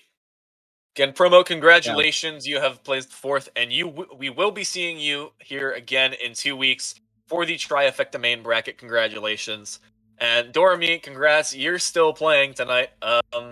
Sorry you can't go to... Well, I mean, if you want to go to sleep, congratulations, go to sleep, Dormy. You have enough. You have a screwed sleep schedule. Dormy's like, please, I need to sleep. Let me sleep. And just, nope. But Dormy definitely has work cut out for them against this next match, which is, again, a rematch versus Uyashoda. So we have seen this already in winter semifinals. If you do recall, Uyashoda swept this 5-0 on winner's side. But now Dormy coming off hot from this win on Promo, and Uyashoda having quite a bit of an interesting match versus Kazu. Not quite going to take a game off of Kazu yet. Both player wanting to be the first to pull off this upset versus Kazu. But again, we're going to have another set here to double check and see who is going to be the winner of the losers bracket going on to take on Kazu here. Yeah, this is losers finals. We're going to have to see. Yep, and Dormy is saying in chat they're going to stay up even later to keep playing Connected Versus after this. I don't think that's a good idea. Please get Okay, at the same time, if Dormy is on the Eastern sleep schedule, midnight's a reasonable time to go to bed. It's fine. Yeah, but you're not doing that tonight. Yeah, I think Dormy's had a lot of very intense Tetris for they deserve a good rest. Yeah. You know, earning top 3 in the Zone Battles Grandmasters tier. I think they get a little bit of, they deserve a bit of compensation. Yeah. And Dormy is literally like 3 seconds away from playing Uyashoda and is still typing in Twitch chat. Dormy, please play. Oh my goodness. Dormy, I gotta say, Dormy's multitasking is quite phenomenal, it seems. But anyways, here we are. Dormy versus Uyashoda. There we go. We've got the Kirby plush. Oh, that garbage working well for a 6-3. Uyashoda is working well for a, well, was working well for a 9-0, and now it's 4-5, but... Is it working well for already in zone. Tetris? Already in zone, starting to send some wild things. Alright, and Dormy looking to... Okay, well, gonna get 19 off of that. Uyashoda also looking for options to clean this up. Gonna be expecting some garbage, but not in too much of risk here just yet. And looks like Dormy with the clean stack here is going to do a wee bit of we do a little 4-whiting for about 3 combo. Dormy setting up that STSD into the stack. Sets up another T-spin on top of that. Really going for that efficiency. Really going for those efficiency points. Yeah, it's some really good stuff. Let's see how this zone goes. Counts to 4, gets that Tetris. There we go. Oh, looks like they missed the O, unfortunately. It's gonna cut the zone short at 17. And already it's 1.5 minutes, and both players well into phase 3 at this point. So Dormy does not have a lot of clean garbage to work with here.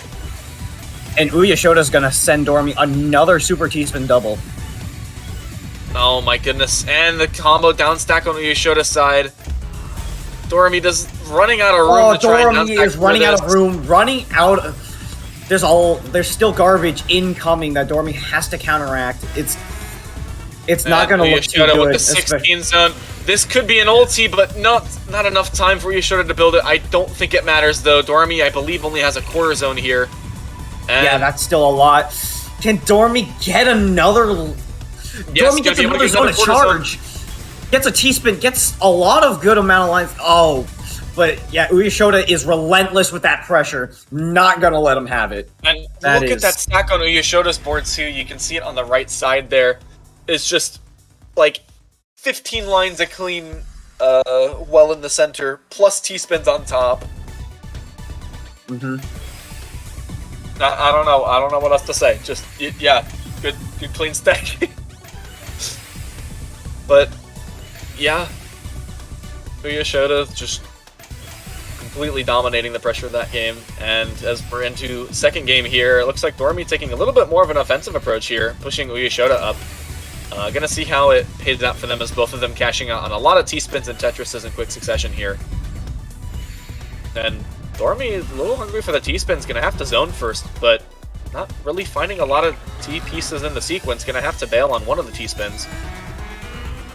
Both players high up on their boards. Unfortunately, that T's gonna lock out and leave Dormy with a 19. But Uyashoda also getting a Perfectress at 18. And looks like Uyashoda got a little bit on the right side to clean up. Does so pretty easily. Dormy setting up that STSD in the center. Has the two T-pieces to boot. Works very nicely. Ooh. Gets that nice color clear. Oh, this is a very nice well into T-spin and Tetris, followed by another T-spin. Going to be counting to 4 for another Tetris as well, filling out that left side. Playing up very efficiently up to the 17, 18. Gonna get that ulti with 56 attack. That's gonna be a very nice. That's gonna be a very nice amount of garbage to send to Uyashoda. And 19, 46 but attack. that's 46. Yeah, that's gonna... Uyashoda's gonna have to deal with that. Dormy's definitely keeping up the pressure. Uyashoda has to do a lot of downstacking and missed quite a bit. Uyashoda with a zone is gonna try to clear some lines. Dormy's keeping that pressure up, but Uyashoda's gonna find the downstack and keep going down. Oh my goodness. Uyashoda, again, able to get a T-spin, hold off some of that garbage, but by the time it's gone, Dormy has sent it right back again. I'm sorry, was it a King Crimson? Might have been. Sorry, I was And trying turn to the multitask, STSD into a T-spin triple? Just the creative stacking is just on another level here. And, I'm sorry, oh for my the goodness, okay, Dormy. for the uninitiated, the King Crimson is a T-spin triple on top of a super T-spin double. But the thing is, what Dormy did there was instead of taking that super T-spin double, he took one of the TSDs and then turned the second one into a T-spin triple. Dormy had a little And bit then of a followed that by a four-wide thing? What? Wait, what is Dormy doing? Oh, well, misdropping apparently. Oh, no. Misdropping now. I mean, you take what you can get, I suppose. and have it. Uses the eyepiece to set up the overhang. What? That was a C-spin right there. I'm sorry. What are you doing? Oh, no, with the eyepiece! Oh, no! Dormy, not like this! Sorry, wait, no, this is still in this. Dormy, oh my goodness, gets the T-spin triple! Triple! What is Dormy doing? doing? Will you showed it with the spike? I don't Oh care. my goodness, I don't and you're care. basically neutralized. So Uyashoda is at a heavy advantage right now. But I don't care who wins this round. Dormy wins solely based off of style. What is going on? Yeah, keep in mind, this is the 5 a.m. creativity Dormy stacking. I don't understand how they're able to pull this off. Yeah. If you're not good at Tetris, all you need to do is be sleep deprived. Oh my goodness. And finally, after 3.5 minutes of coming up with Shakespeare on the Tetris battlefield, Dormy finally falls to Uyashoda in the second round here. I don't care. I don't care that Uyashoda won that round. Dormy won that to me, Dormy won that purely based off of the style points. Oh my goodness. Yeah, you know, everyone, especially regardless of skill level, you better take notes, because I think Dormy just blew most people's minds with those creative stacking builds. But also, don't forget to keep in mind, you know, Uyashoda has done a wonderful job of out-pressuring and forcing Dormy to have to bail on a lot of those. Which, Dormy has been doing a great job, but we need to remember that Uyashoda is still winning this. Uyashoda tonight is still 7-0 against Dormy, which is not an easy thing to do. Yeah. And 59 Perfectress there from Uyashoda. Dormy's zone is still going, counting to 4, getting the Tetris. Trying to go for the curb here, it looks like. Gets it! 77 attack. That's gonna be a hefty amount of garbage. That's just... Yeah, one line piece away from the all-clear on Dormy's side. Uyashoda having clean garbage. That goes to... But this is... Sorry. If there's any demonstration of Uyashoda's skill, it's the fact that you managed to deflect a 77 attack curb like that and not really have any significant problems. Oh, and we do a little forwarding. Alright, and back into the T-spinning there on Dormy's side. Gonna try and figure out how they want to set up these overhangs. Setting up an STSD without the second T-spin or T-piece in sight. Gonna cash out on all of that for a 54 Deca Hexatris, but Uyashoda's combo well has completely neutralized it. Dormy doing a lot of 7-2 here. I guess we're in neutral and Uyashoda has zone advantage. Okay. And yeah, Uyashoda's still doing combo on the down stack. Alright, good stuff. Yeah. Dormy's still in this, still able to play off of Uyashoda's pressure. Alright, it looks like Uyashoda's gonna begin that full charge zone. We're gonna have to see what Dormy can do with that. But Dormy chooses to use zone now instead of trying to deal with the garbage and get that full. Oh, going to the STSD and cashing out. Gets it. Manages to get it. 40 attack and 15 lines. That's some good efficiency from Dormy there. Gonna be able to send something gonna neutralize too. Again, has not let up any sort of pressure here and has maintained a steady advantage even through these incredible zones on Dormy's side. Yeah, Dormy playing some really good efficiency, getting that T-spin on top of a Tetris. Those misdrops. That's not too hot. It's still technically survivable. But Uyashoda does have a much cleaner stack and more zone charge, so this is definitely gonna put Dormy on the ropes, Yeah. if anything. 43 Decahexatris, and Dormy gonna have to fight back with the quarter zone here. Not gonna be able to get anything significant out of that. Gonna do a lot of down stacking. Going to get a quarter zone. Gonna look if they can try and farm a half, but I don't think it's possible. They're just gonna keep going through this here. And Yeah, looks like yeah. Tetris. Uyashoda is just sending a relentless, endless stream of garbage. Dormy is popping a zone every single chance he can get. There is just no more. Oh, I don't think there's any more room for Dormy to do anything. Yep. Yeah, And Uyashoda's gonna take game 3.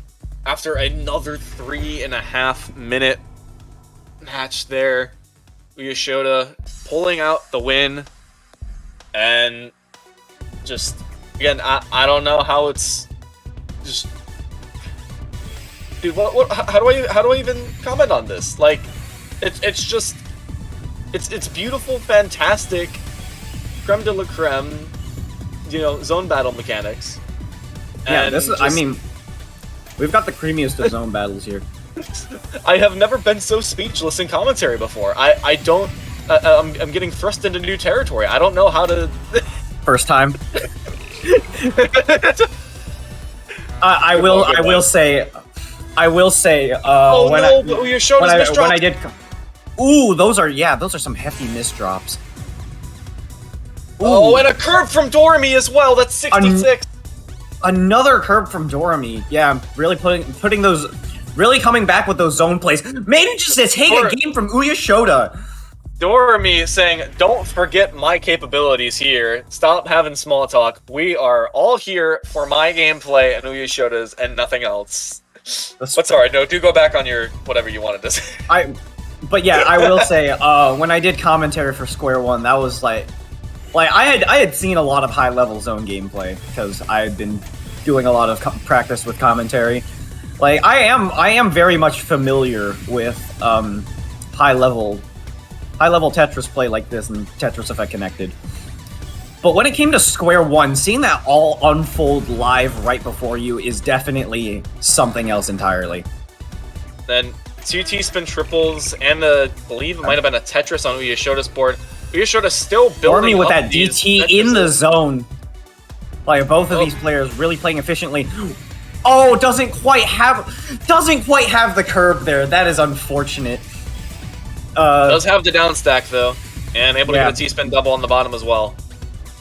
I don't think a curve was possible because of how IRS works, but that was still a really good zone. That was excellent. That was an excellent display of the skill that Dormy has with zone.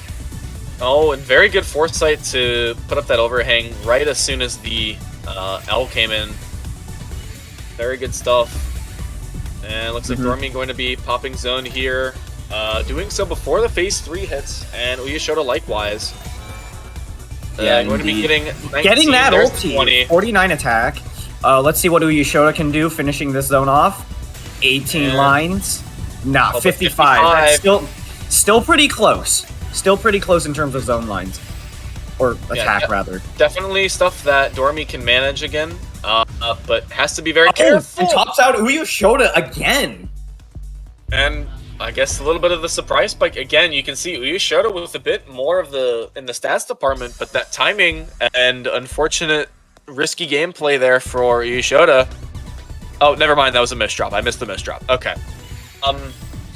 But yeah, making sure to capitalize on that perfect timing that might have been unintentional, but hey, it works. And wow, again, just like, you know, for seeing last match, you've been like, oh yeah, Dormy's kind of stepping up here, and then Uyashoda just putting on that relentless pressure. But Dormy with the massive combo there in the zone. 54 attack in that ulti. Well, not ulti, 19. And that was so quick too that Dormy has a ton of time to start building up zone for their next attack as well. Ooh, Uyashoda got an ulti, but that was just like Dormy was still sending a lot of garbage there. 882 zone attack from Dormy. Oh my goodness gracious! That was actually just like such a fast zone. I'm pretty sure in all tournament matches I've seen, I have never seen any zone attack go above 600, and I know 600 is saying a lot, but 882 on that efficiency, making sure not to waste any time and just saying, oh, by the way, have fun with this. I don't know what happened to Dormy, but like there's just this like surge of like there's just this giant surge that has just come in. It's the 5:30 a.m. surge. It's just it's a different being.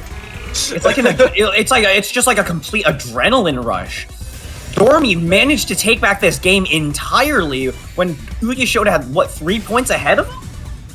Yeah, it was 1-3, and Dormy has brought it right back 3-3. We're basically just in a zone battle, you know, typical versus match of just typical online gameplay. You know, earlier when these two were facing, we mentioned that first to 10 set that they had previously.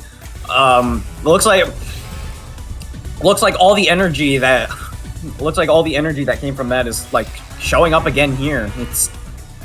And here we go. Oh my goodness, T-spin on line 18 and 19 for Uya Shota. TST tower from Dormy. Oh my, where is he finding these?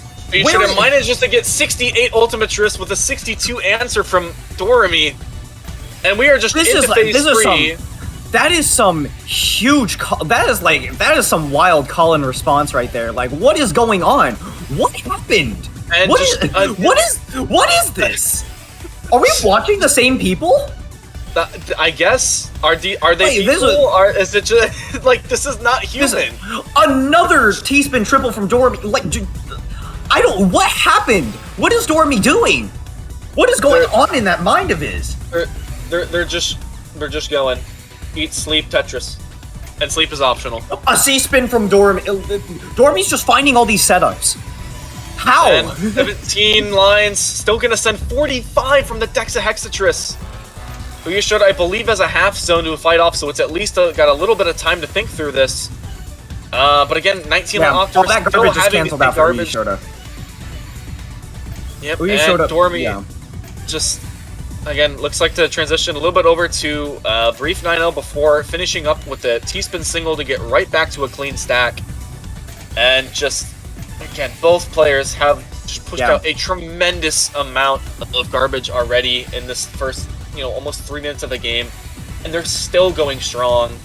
That STSD from Dormy, yeah. Here we go, as it looks like Uya Shota doing a bit more combo work here, going to pop zone. Not sure if that Dormy also entering zone, but with a much cleaner stack. I think Dormy's gonna get a huge attack from this. this. My goodness, trying to get over 19, gonna get 20. We see the 20, 55 attack. Does Uya Shota have the room to deal with this? And gonna have to accept bits. Actually, no. Down stacks to cancel out all that garbage. And just forget getting any sort of bad misplay or whatever from that zone. Uya Shota having a lot of foresight and planning after the zone as well, beyond what many players would consider, and making sure to pull up an advantage in there. And just, oh my goodness, and there we go, 12, that's a 19 dodecatris from Dormy. However, Uya Shota has a lot of T-spins coming up here in their zone as well. Not quite going to be able to cash out as much, but a 29 dodecatris. Uya Shota is fairly low on the board. Is going to be able to set up some pretty fast and efficient attacks. Oh, then going to have to combo with a T-spin single. Dormy's a bit on the ropes here. Are you serious? Oh my god. Actually the same person. Actually, literally the same exact line. At this... Yeah, everyone here about the simul Tetris. Basically same time. I don't. What is going on? This is simul commentary, dude. This is. Dormy backed. What? Dormy's already back down. Like we were in the middle of talking about something, and now Dormy's just back. We made a bit for 5 seconds, and Dormy is just like, yeah, okay, we're back to normal, and Uya Shota is just like, okay, yep, we're back to doing the zone plays here. Okay. This is just... How are they pulling this off? This is the 8th wonder of the world. I don't know how else do I phrase this. We're at the 5-minute mark. We're at the 5-minute mark. Both players about to break that 200k barrier. Oh no, and Dormy running out of Dormy options has a here. lot of coverage to deal with. Is it going to gets have a enough room to cornerstone. deal with it? Oof, gonna have to use the zone to downstack. Does Dormy have the room to downstack? He does not. Right on the cusp of 200k. Uyashoda with 205k. And 5 I minutes, 24 seconds. My favorite part is Dormy earlier this stream was just saying like, how did Kazu maintain 100 APM for 5 minutes? And Dormy and Uyashoda have literally just delivered that exact same performance as they were calling out. I think that This is just I definitely see that like Dormy is showing a lot of humility in in this tournament because earlier today like Uyashoda got that sweep on Dormy. Like Dormy is aware of it. Dormy is aware of his limits, but at the same time it also seems like he's not entirely aware that he can pull off something like that as well, or doesn't really openly admit it. 54 This is some Perfectress, but good Dormy's stuff. still gonna win the interaction. Again, has Tetrises and T-spins ready to spike Uyashoda, having to rely on that clean garbage to stay alive. Thank you, Twitch chat, for mentioning the hamburger stack. Oh, I missed it. Okay. Trust me, I missed it too. That's what. Hamburger. Hamburger. I don't know if that was any louder on the mic. I try to be close up to it, but oh my goodness, and Dormy going for another T-spin triple there and comboing through it. Getting 17, 18, 19. There's we the get 20. that 20. There's the 54 attack ulti. Let's see what happens in Uyashoda's board. And again, Definitely more messy, has a lot of garbage to deal with, but has the right pieces for that downstack. Manages to get 19. Could we see 20? 56 attack, despite having a messy board like that. Oh my god, that's going to be a lot to Dormy. Dormy's able to accept a lot, though. It was basically down the bottom of their board, and so a lot of this would get sent to Uyashoda, but Uyashoda is pushing out so much APM so fast. Dormy is close to the top of the board. Oh, that's gonna be the game. And just like that, 323 zone APM from Uyashoda, both players playing over 135 drops per minute. Uyashoda gonna take the set 5-3. Dormy definitely popped off though mid-set. What a match. Oh my goodness. Absolutely nuts there. As Uyashoda proving why they deserve to go have a rematch against Kazu for this grand final. I think that is definitely more of a resemblance of what we saw earlier with that one seasonal match between the two. Definitely a lot closer. Definitely seemed like Dormy had a lot more to it. Oh my god, well played to Dormy. Well played for both players. Dormy, go sleep. Go sleep. Go to sleep now. Get out of here. Get out of here. Congratulations. Well done. Applause for you. Go to bed. Go to bed. All right. Okay. We will update you in the morning, which I know it's already the morning. Dormy says no. Oh, Dormy is watching grand finals. All right. And we're here with actually another rematch between Kazu and Uyashoda. Oh, yeah. All right. Go to bed. We'll tell you what happens. Just listen. Just watch the VOD. Don't worry. Okay, we will give a personal account to Dormy. We will deliver to you. We will go to France to deliver you the results directly. I can't actually do that. It might just take me until next year, but I can do that. Yeah, just give me Also, just an undefined amount of time. Yeah, real quick recap to just plugging this again because I'm looking at notes. Make sure to enter the giveaway in the Enhanced Discord to win your choice of Enhanced game on Steam and or Oculus Quest. Yeah. Just trying to plug it, but also I don't want to deviate from the incredible match that we just saw. Definitely calling back to that incredible 1st to 10 that we've seen from Dormy and Uyashoda. And now here we go with Kazu versus Uyashoda for grand finals. This is for getting the highest seed possible from this zone battle section of the trifecta brackets. Kazu Indeed. looking to sweep without losing a single game. Uyashota gonna have to make the comeback of a lifetime here. Yeah. Kazu This is yet another rematch. Kazu has yet to show that they can bleed the divine blood here in this bracket. But Uyashota, if anyone's going to make it happen, it's going to be Uyashota right here, right now. Everyone get hyped. This is an incredibly intense set that we are about to witness. And as soon as we get the go-aheads from Kazu and Uyashota, this will be well underway. A ton of incredible matches, starting with an incredibly stacked top 8.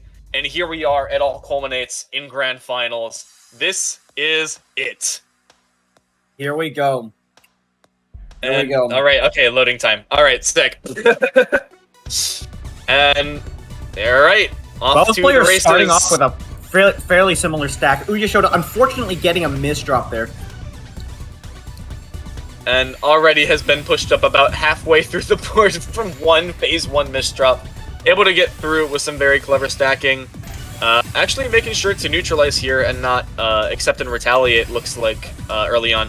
They have had their garbage switch stacks pretty early on, but Kazu is ready to send this into phase 2 without a single zone to their name at all.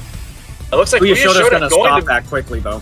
Gonna try and get a zone. Yeah, but a few little bit of an misdrops up top.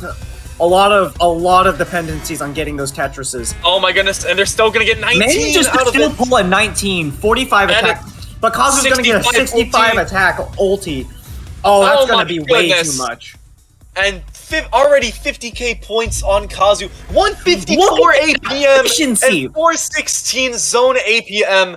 Kazu What is that has blown out. efficiency? Kazu has blown everything out of the water, and this is literally the first game in the first 50 seconds. Just What are these players? yeah, I understand now. Like this is literally world championships level class of Tetris. You will not find this anywhere else. Oh my goodness! You just won't. You won't find any like higher tier gameplay than this. And I'm not only just referring to any location. I'm referring to timeline too. I honestly think this could very well be the best Tetris Effect gameplay that will ever be seen. And Kazu is just Kazu and Uyashota just here to show us the ropes. 62 ulti and a 52 Hold on 1 perfection. second. That was a simultaneous zone finish with the same exact zone attack. Both of them had 62 attack though. What? I don't think I've ever seen that in like any of my matches. I've never seen, like, out of all the matches I've commented, I've never seen something line up so perfectly. I'm sorry, what? That's just how it is. All right, and we've got Uyashota having a little bit of misdrops, but going to be working on fixing this up. I would say that the misdrops are plenty fine even early on, but again, this is Kazu we're talking about, and Uyashota preparing a 4-wide. As it looks like Kazu going to be continuing this zone up through 19 lines. That's a 54 Perfectress, but Uyashota having the time to 4-wide is going to fully neutralize. And just like that, into phase 3, and just a couple of misdrops to fix up, but I think I can hear Commando just kind of heavy breathing in the corner. I'm sorry, I'm still taken aback by that. I'm sorry, I'm like, it's long past now, but like, and how did I... Oh my goodness, and Kazu already with a blistering pace on this zone. 18, 19, can't quite get the 20 on a short zone. But even on what looks like to be a half zone, a 39 Perfectress. And Uyashota is trying to set up the 4-wide here. Currently deciding their options. Able to get a quarter zone and counter a little bit, but this is still a lot of stuff to go through. Not quite going to get the T-spin in the zone there. However, going to be going through it on the down stack. Still, we cannot see the end of this garbage queue. Kazu is putting out so much pressure. And again, even through that, still no end in sight to the garbage. Another quarter zone, another T-spin, but Kazu is still in a zone with a 43 Deca Hexatris, and just there is no end in sight. Kazu with the unrelenting pressure, basically just a waterfall with no stop in sight. And Uyashota just Oh my goodness. What even was that? Well, I think we're getting notes from production here. Just I'm bracing for it. There's gonna be like, this is a world record in any Tetris game for the amount of insane Tetris gameplay that's happening. I don't know what to expect, but I can't wait to you know, I'm gonna go well, like, you know, after death, and everything is gonna Allow me to am I allowed to read this note verbatim? Go for it. So the note we got from production is $333 for first. What Davo said. World record, blah blah blah. I can't wait to, like, you know, in the afterlife, they're gonna, like, let me find out the answers to everything. I'm just gonna be like, you know, what's the best Tetris that, like, you know, anyone in the world, in the afterlife is gonna come, they're just gonna, like, pull out Kazu. They're just gonna be like, here, this is exactly what I'm talking about. This match, Risk Kazu versus Yoshoda, right here, right now. It's the best that we have seen. Just, oh my goodness. Chat asking if this is bullying. But keep in mind, Uyoshoda has been keeping up this entire time. This is absolutely crazy. It can't be bullying because Uyoshoda is like doing things bad. Yeah, like this isn't a one-way fight or a one-way street, but like, yeah, that's also what's surprising is this is just better gameplay that we've seen almost from anyone tonight, and we're seeing it from two people at the same time. I thought you were gonna. I don't know why you said better gameplay, and I don't know why I thought you were gonna go into like a Papa John's slogan. I have no idea. It's better gameplay. Papa John's not sponsored. Papa Kazu. Papa Kazu. Oh my god. Oh yeah, dude. And just yeah.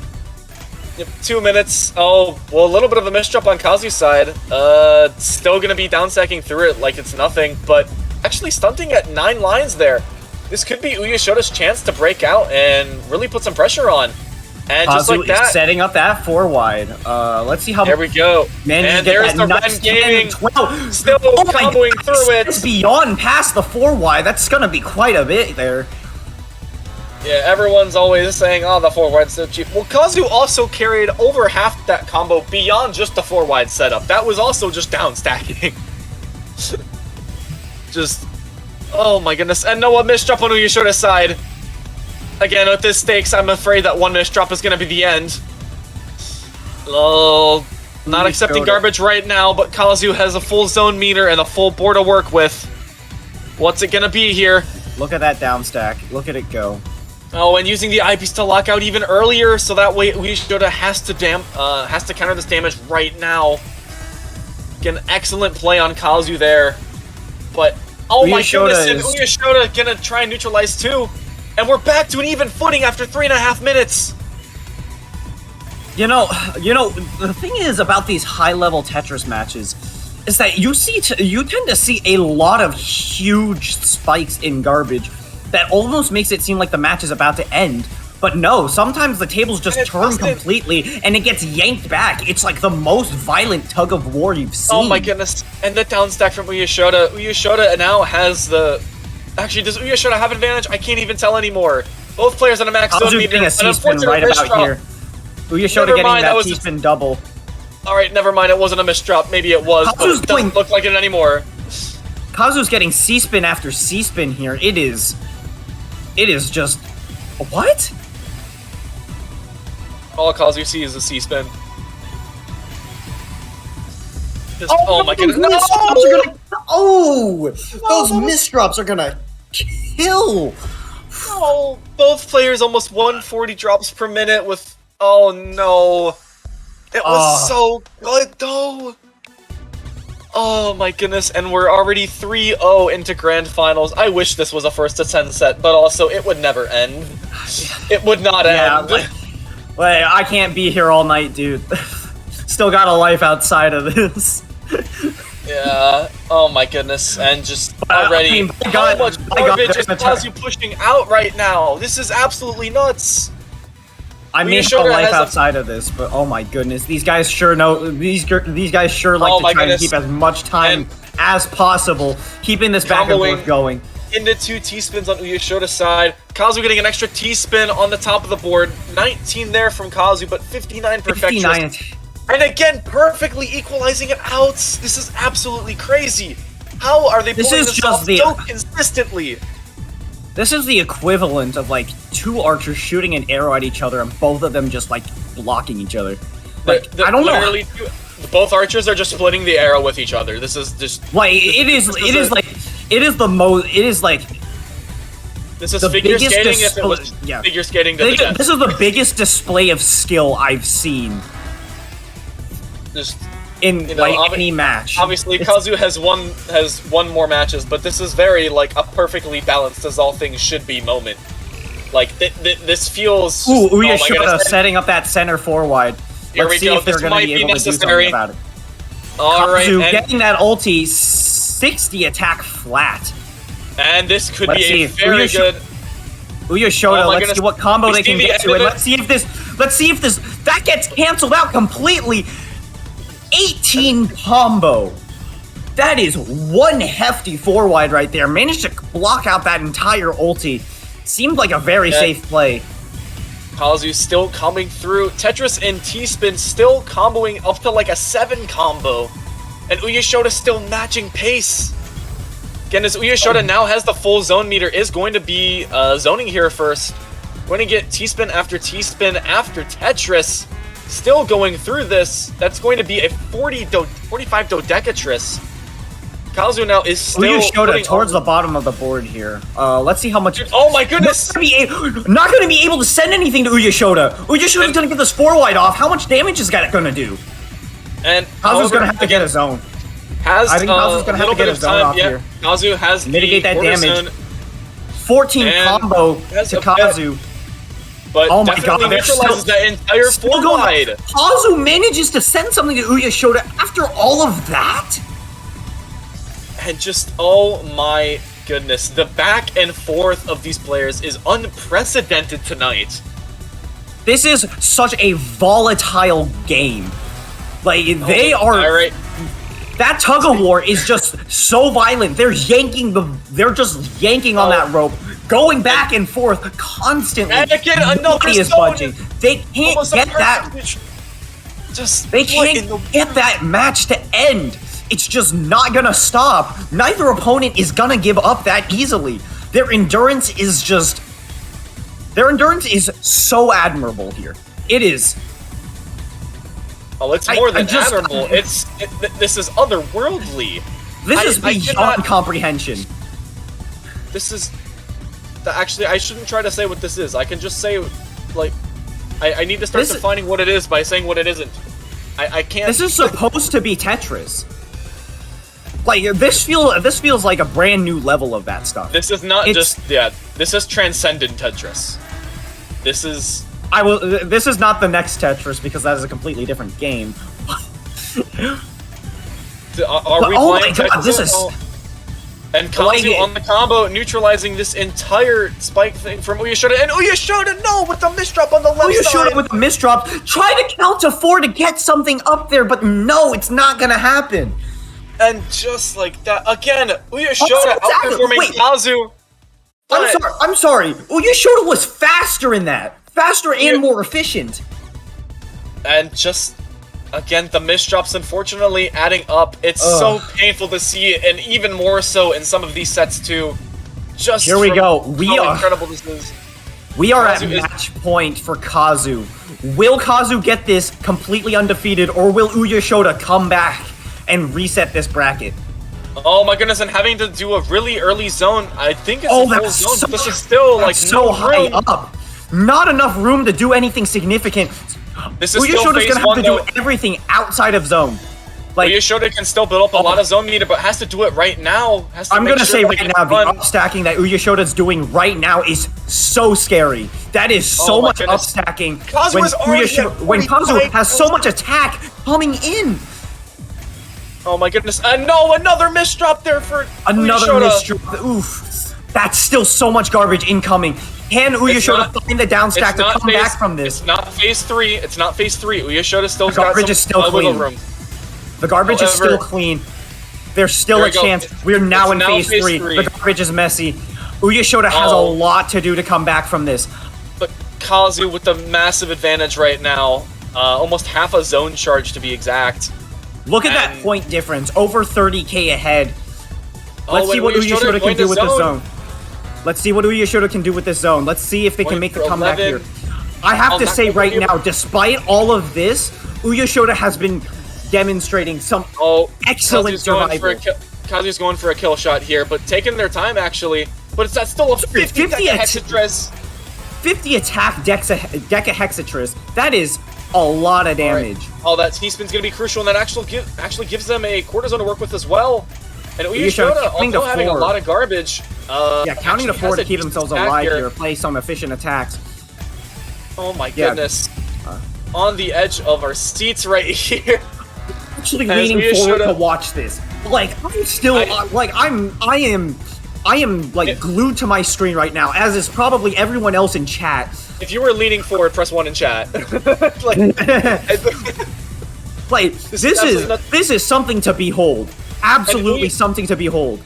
Uyashoda has somehow brought this back to neutral in the middle of phase 3 against Kazu, who has not dropped a single game. How this ends doesn't really matter. What matters is that Uyashoda's survival is... Oh my goodness. Uyashoda's survival is very much something to talk about. That is that is some crazy survival given the amount of misdrops, the amount of spikes that Kazu has sent to him. There is so much that Uyashoda should have topped out to, but did not. Oh my goodness, and Kazu going for big here, going 19. That was very much, there was very much potential for a curb there. There was very much potential. Oh, and Uyashoda, it's got a lot of garbage to work with and nothing to skim with. And not enough. Did not get the zone charge, did not get the right pieces. That is going to be the match and the championship. Almost identical drops per second, but Uyashoda Kazu with a little bit of that extra efficiency over Uyashoda and getting that advantage going into phase 3, meaning all of the difference there. And just like that, we are over for tonight. Kazu is your Zone Battle champion for Grand Masters. Kazu not only taking that match from Uyashoda, taking the entire tournament undefeated, not even giving up a single point against any of his contenders.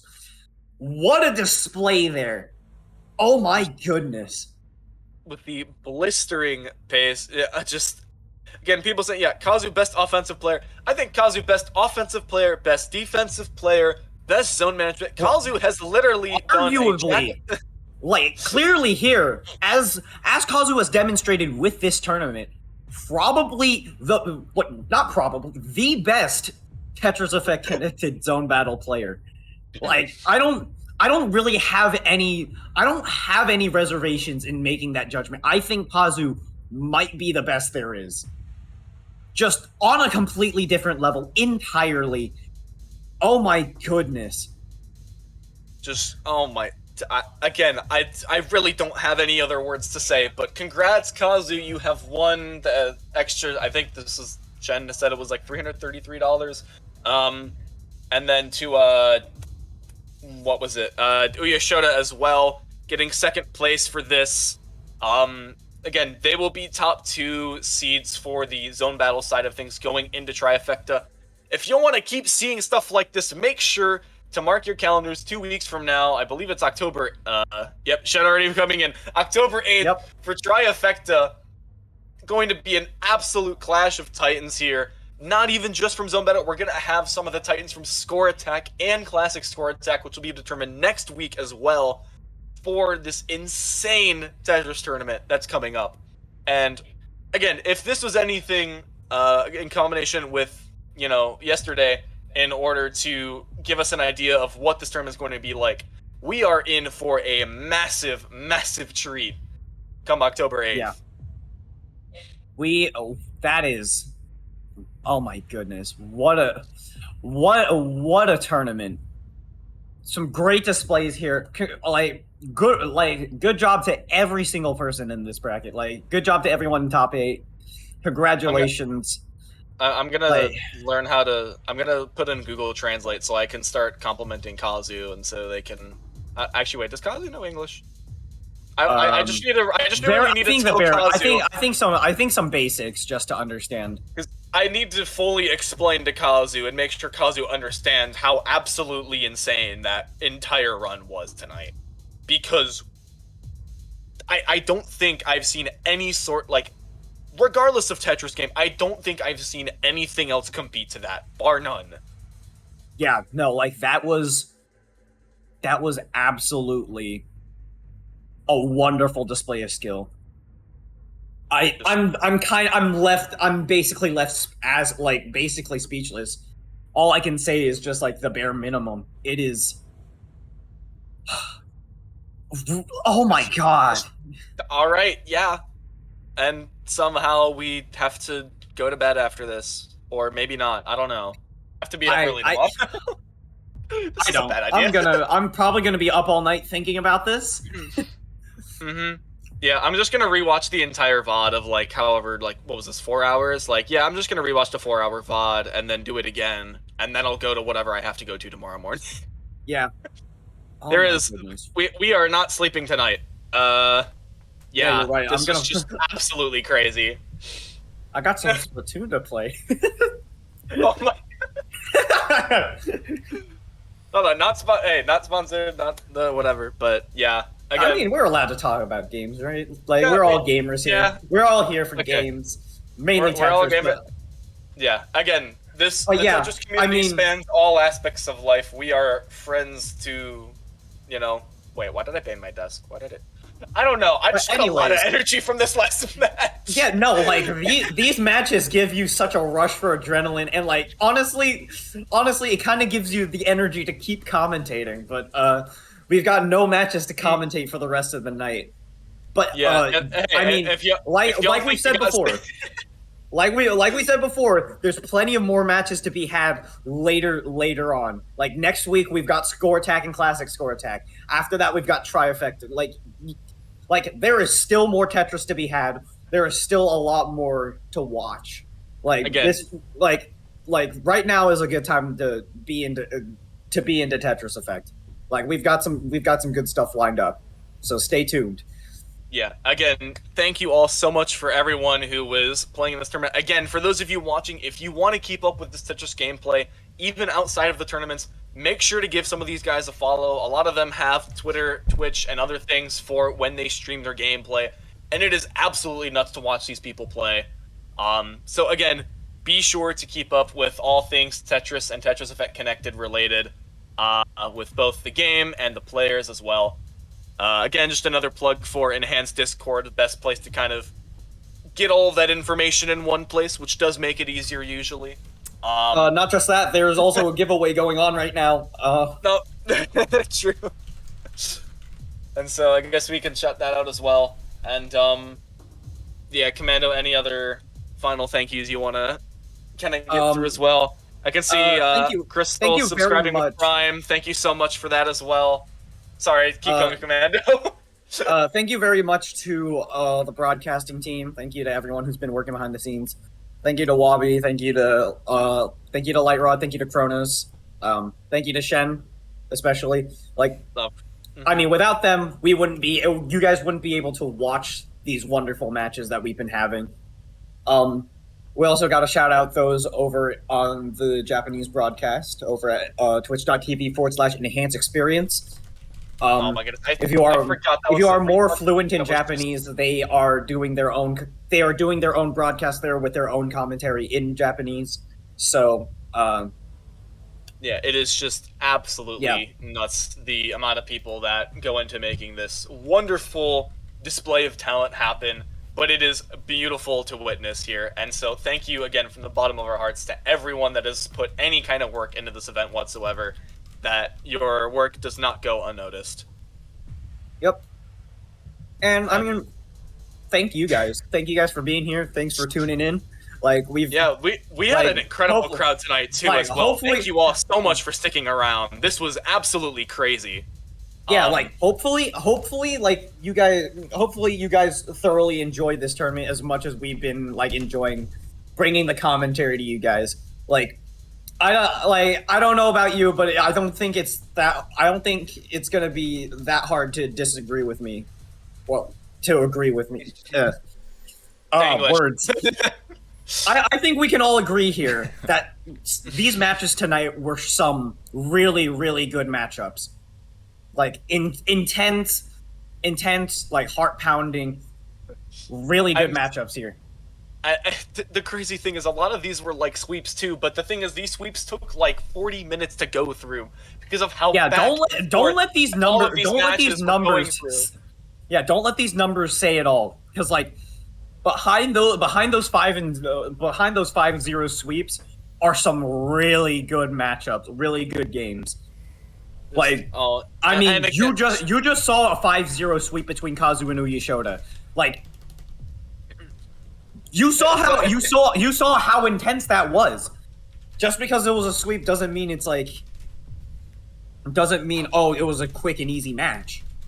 And again, just so many highlights from tonight. Again, just the OSW again, 12 seed making it in through winner sides, and even the incredible survivability from promo and all those other things. Again, okay, Shen's probably tired. All right. Shen's got to wrap it up. All I'm right, sorry. we're gonna wrap it up. Right now we will be rating Yoshimi. All right, one of the top eight contenders.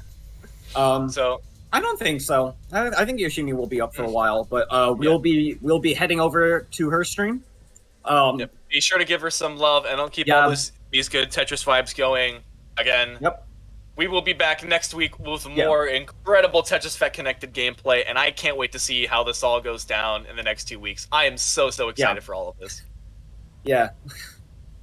Thanks, well, everybody. I think that's all from us. Have a good night, everyone. David Duo was out. Good night, everyone.